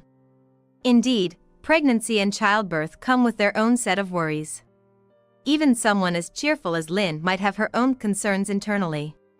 "All right, we'll make sure the spare room is ready for you to use." "Thanks, Mom." This meant I was about to take on the role of a mother-in-law in a more official capacity. I was worried about whether I'd do well, but Ken didn't seem particularly concerned. "Well, once the baby's here, Harry will probably find a new place for them to move out to," he said nonchalantly, sipping his coffee and returning to his novel. "I hope so," I replied, shrugging. A few months after they started living with us, we found out Lynn was pregnant, and everyone was delighted. Despite Lynn's morning sickness and the various anxieties that come with pregnancy, I stayed by her side. The following year, Lynn gave birth to a healthy boy. As a grandmother, the arrival of my grandson was a joyful and profound moment. They named him Joseph. He was named after the warm sunshine that filled his birthday. "That's a good name," Ken commented, smiling at his grandson every day. Almost too busy to even glance at his novels. For a while, I was busier than ever. Lynn, still new to parenting, frequently sought my help. Diaper changes, feedings, nighttime crying, and when Joseph had a fever were all times she called on me. "Lynn, you're a mom now. You can't always rely on me, you need to learn to do these things on your own. But I'm just worried I'm not doing it right." It's okay, you're doing great. Don't worry. Despite my encouragement, Lynn struggled to gain confidence in her parenting skills.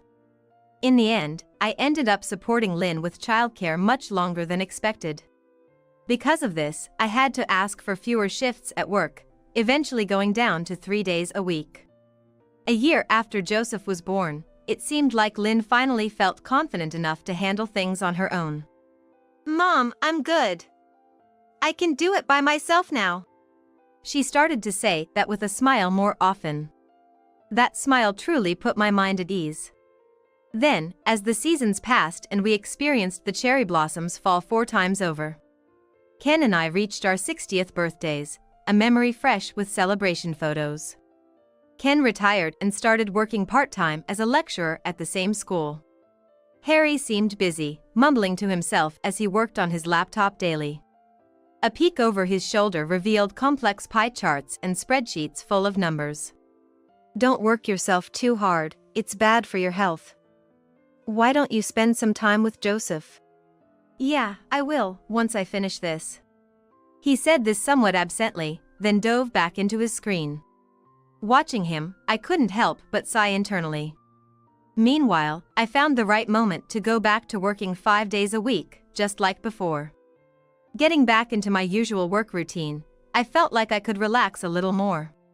Harry and Lynn didn't bring up moving out. Lynn didn't return to work, focusing on housework and childcare instead. Since Harry was earning enough, they didn't seem worried about finances. However, I was surprised when Lynn asked if she could contribute a little to the living expenses. Please, Mom. I'll keep taking care of the house and Joseph just like before. Isn't Harry's income enough? We want to save for the kids' future expenses, like extracurriculars and education. But before I could finish, Ken chimed in. That sounds reasonable.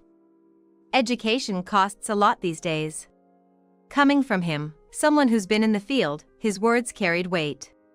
It's a wise decision. And Dad agrees.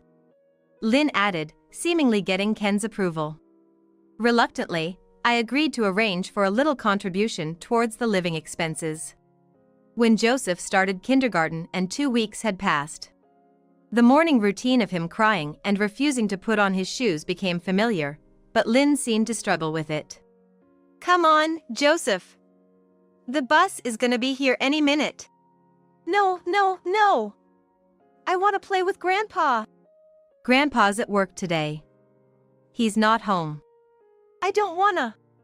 Joseph, your teachers and all your favorite books and toys are waiting for you at school. Lynn and I would coax him up by any means necessary. That's how Lynn and Joseph would set off every day. But something's been bothering me. It's that Lynn sometimes doesn't come home after she leaves in the morning. The walk to the bus stop is only about 5 minutes, not far at all. I've worried she might have gotten into some trouble, so I've tried calling her, but there have been several times when I couldn't reach her. On those days, she always returns with Joseph as if nothing happened, right around the time he's due back. Hey, Lynn, where do you go during the day? When I ask, she seems to dodge the question. Oh, just running errands, buying groceries, clothes, that sort of thing. Seems like you're gone for quite a while, though. Just taking a little break. Mom, give her a break, will you? Harry would say, coming to her defense. Indeed, balancing housework and childcare, she does need some downtime. All right. I'm sorry for sounding accusing. No one thought it suspicious for Lynn to take some time for herself during the day. In fact, we all understood it as something necessary. But my concerns about her weren't limited to just this. One evening, as I was relaxing in the living room, Lynn came to me with a request. Mom, I have a favor to ask. What is it? You seem so formal. I was wondering if we could increase the living expenses a bit? I was taken aback. Is the current amount not enough? Well, you see, since Joseph started kindergarten and I've made some mom friends, I've been invited out for lunch. She stumbled over her words as she explained. Can't you manage those outings with the money you already have? With prices going up and all, it's all going towards things like Joseph's diapers. I have felt the pinch of rising prices lately. I reluctantly agreed to give her a little more. But that wasn't the end of her financial requests.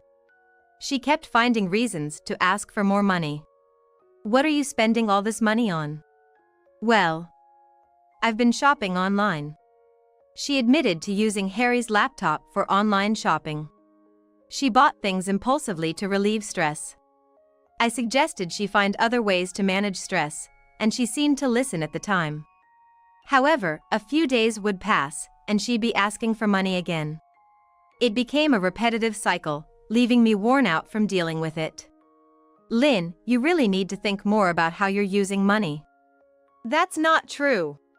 Or, maybe you could get a part-time job too. We can't afford any more than this.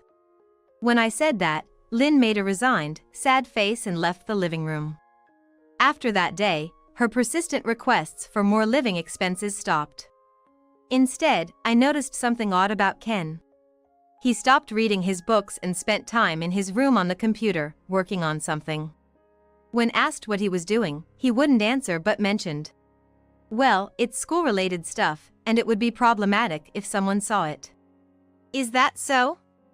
Hey, how about we go out somewhere this weekend, just the two of us? I've got something this weekend. Sorry, he said, and locked himself in his room. He never used to bring work home before he became a part-time lecturer. What's changed all of a sudden? Lately, he's also been somewhat distant towards Lynn, avoiding her even when they're both at home. Then again, I've caught them whispering in the hallway. There's definitely something odd going on. Feeling this, I discreetly went to a detective agency and requested an investigation into Ken. I hoped it was nothing, but under the same roof, we couldn't afford any mistakes. While hoping for nothing, the days passed, and fortunately, the results came back clean. There was nothing suspicious about them. Then, what's the cause of this discomfort I'm feeling? Is it all in my head? While feeling uneasy, I continued my routine between the supermarket where I work part-time and home.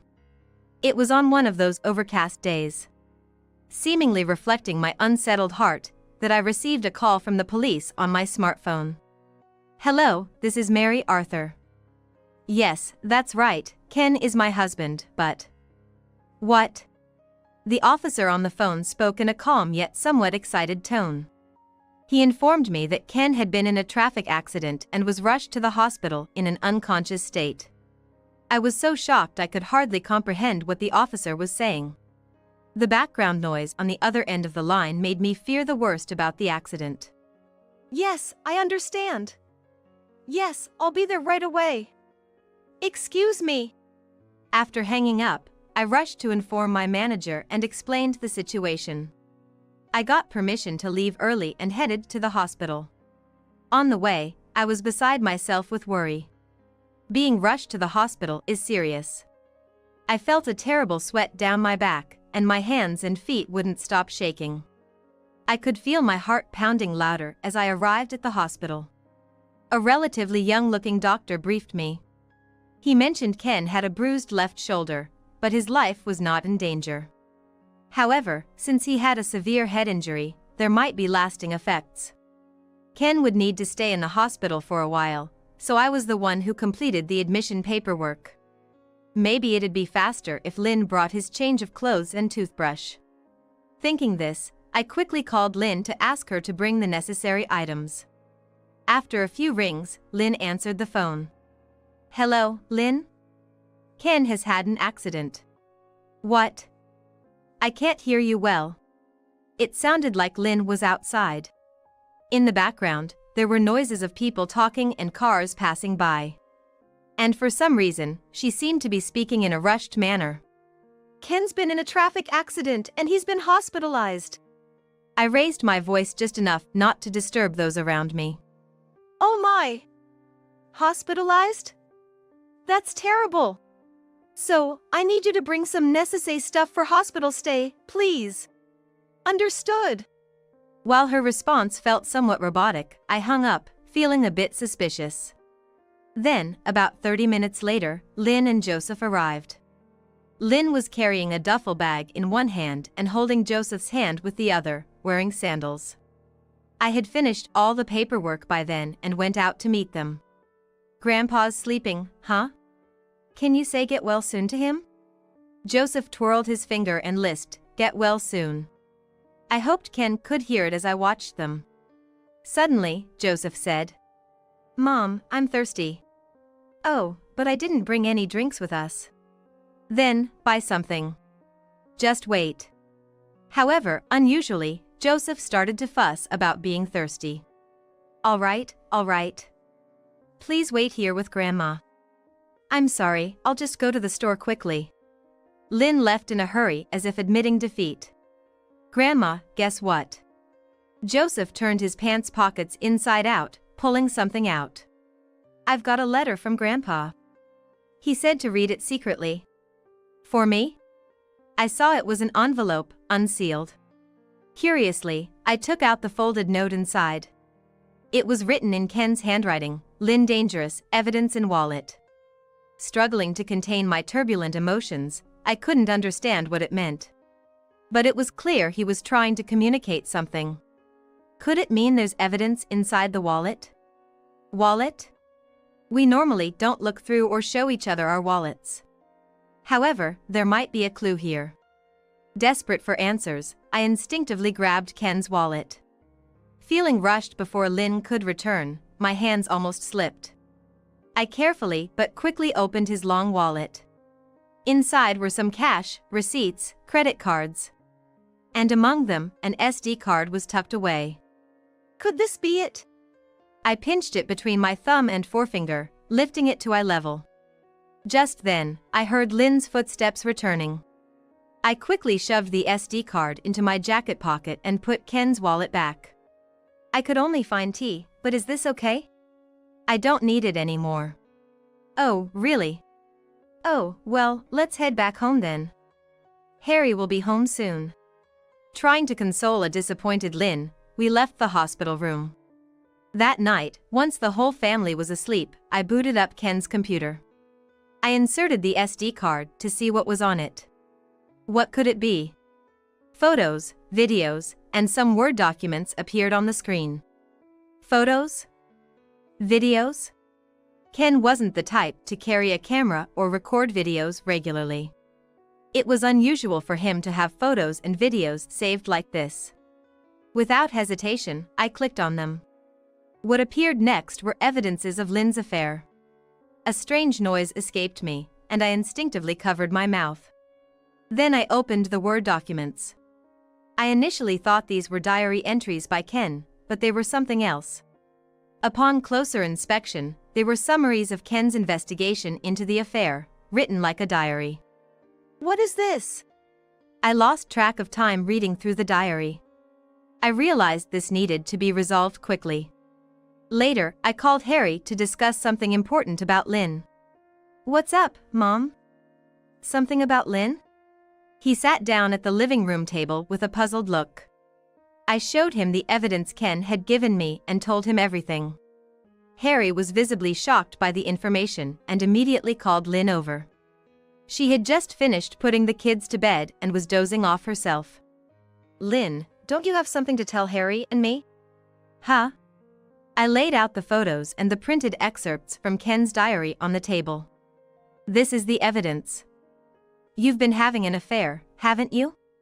The photos showed Lynn walking and chatting intimately with a man who was not Harry. "What's this?" Pretending not to know won't help. These photos were taken by a detective Ken hired. I spread them out one by one on the table. And these photos were taken by Ken himself. It was from a rare day when he said he had errands and didn't go out with me. That day, Ken had been following Lynn. I even know who the other man is. Ken figured it out. No way! The delivery guy who comes to our house often, right? The excessive online shopping was to meet him. What a surprise. It's not like that, Harry, listen. It's not what you think. Lynn's voice trembled. Under the living room light, her face turned pale as she desperately tried to deny the affair. I was perfect at housework and childcare. How could I do such a thing? But I didn't believe Lynn's words. With all this evidence laid out, she was still trying to hide the truth. Lynn, where were you when Ken had the accident? I had gone out shopping. Is that all? What are you implying? Honestly, I'm starting to think you had something to do with Ken's accident. She hesitated for a moment before replying. On what basis would you say that? I read Ken's diary. You were confronted by Ken about the affair, weren't you? What? At that time, you admitted to the affair. Not only that, but you promised to end it, keeping it a secret from the family. Lynn's eyes darted around. I pressed on. But your relationship with that man wasn't over. That's why Ken saw you at the cafe that day he followed you. No, that's... And there, Ken overheard you saying how much you resented him. You were planning some sort of revenge, weren't you? Ah, well.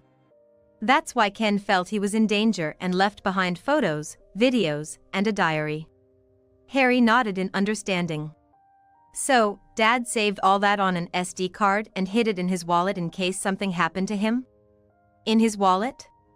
The letter Joseph gave me tipped me off. That short letter handed over in the hospital room. Without it, I might never have noticed these pieces of evidence. Ken knew you were wary of him, but he also knew you wouldn't suspect Joseph. That child. So, he entrusted the letter to Joseph, telling him to give it to me if anything happened. I continued to reveal Lynn's actions calmly. And on that day, Ken was framed by Lynn and got into an accident. No, that's not. When I called you, Lynn, you were still outside, sounding rushed and different than usual. That's not. Was it right after you had caused Ken's accident? She looked down, her shoulders shaking. And then whispered softly. I didn't think it would turn out like that. What? I just meant to scare him a bit. I pushed him from behind while he was waiting at a signal. That's crazy. I thought no cars usually pass by there, and it was the same that day. But then, by chance, a car came and Dad was. What have you done? Dad could have been. Harry lunged at Lynn. I'm not to blame. It's Dad's fault for getting in my way. Lynn raised her voice in defiance, insisting on her innocence. How could you think such a defense is acceptable? It's obviously your fault. It's not me. I'm not the bad one here. So what? I had an affair. That's unacceptable, especially with Joseph around. I still want to be seen as a woman. I can't stand this anymore. I'm calling the police. Harry took out his smartphone and started to dial 911. I'll testify that Lynn was behind Dad's accident. Stop! Please, stop! I'm sorry, I'm sorry. Lynn began to cry and scream, apologizing for the first time. But neither Harry nor I could forgive her anymore. Harry explained everything to the police over the phone.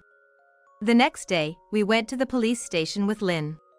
The police were surprised by the rapid development of the case. Lynn, Harry, and I were all questioned. I submitted all the evidence Ken had gathered, but then an even more decisive piece of evidence emerged. It was footage from a convenience store's security camera near the accident site. It showed Lynn pushing Ken out, serving as irrefutable evidence. Lynn was arrested, and Harry served her with divorce papers. Though Lynn said she didn't want it, Harry dismissed her protests. What about Joseph? Joseph will stay with us. And we'll be seeking alimony from Lynn and her affair partner. Please, have mercy. Without looking back at her, Harry stated this matter-of-factly and returned home. Custody of Joseph was granted to Harry. As for the man Lynn had the affair with, he stopped delivering to our house. I thought maybe his route had changed, but that wasn't the case. According to the new delivery person, the previous guy had suddenly quit. Perhaps he left his job after cutting ties with Lynn. Serves him right. Several days after the accident, Ken woke up. I visited him on my day off. Though he had cuts and bruises, seeing me made him smile. My left shoulder still hurts. Any lasting effects? They tested me, and it seems there are none. I'll need some rehab, though. I'm so relieved. It's a miracle. You're exaggerating. After being discharged, Ken learned about Lynn from Harry and me and was deeply dismayed. So, despite everything I said, I'm sorry for keeping silent. He apologized to us. Since then, Ken became somewhat withdrawn. He praised and cherished Joseph for keeping the promise but seemed distant otherwise. He likely felt guilty for pushing Lynn too far. It's tragic because he did nothing wrong. However, his former students reached out. They would stop by after school to chat with Ken. It's clear he was deeply cherished, even though there were no upcoming exams. And it must have been a great comfort to him. Gradually, Ken regained his spirit and returned to teaching. While I continued my part-time job, Harry and I would take Joseph to kindergarten. With a school play coming up, we planned to attend as a family. I endlessly wish for our family's health and happiness.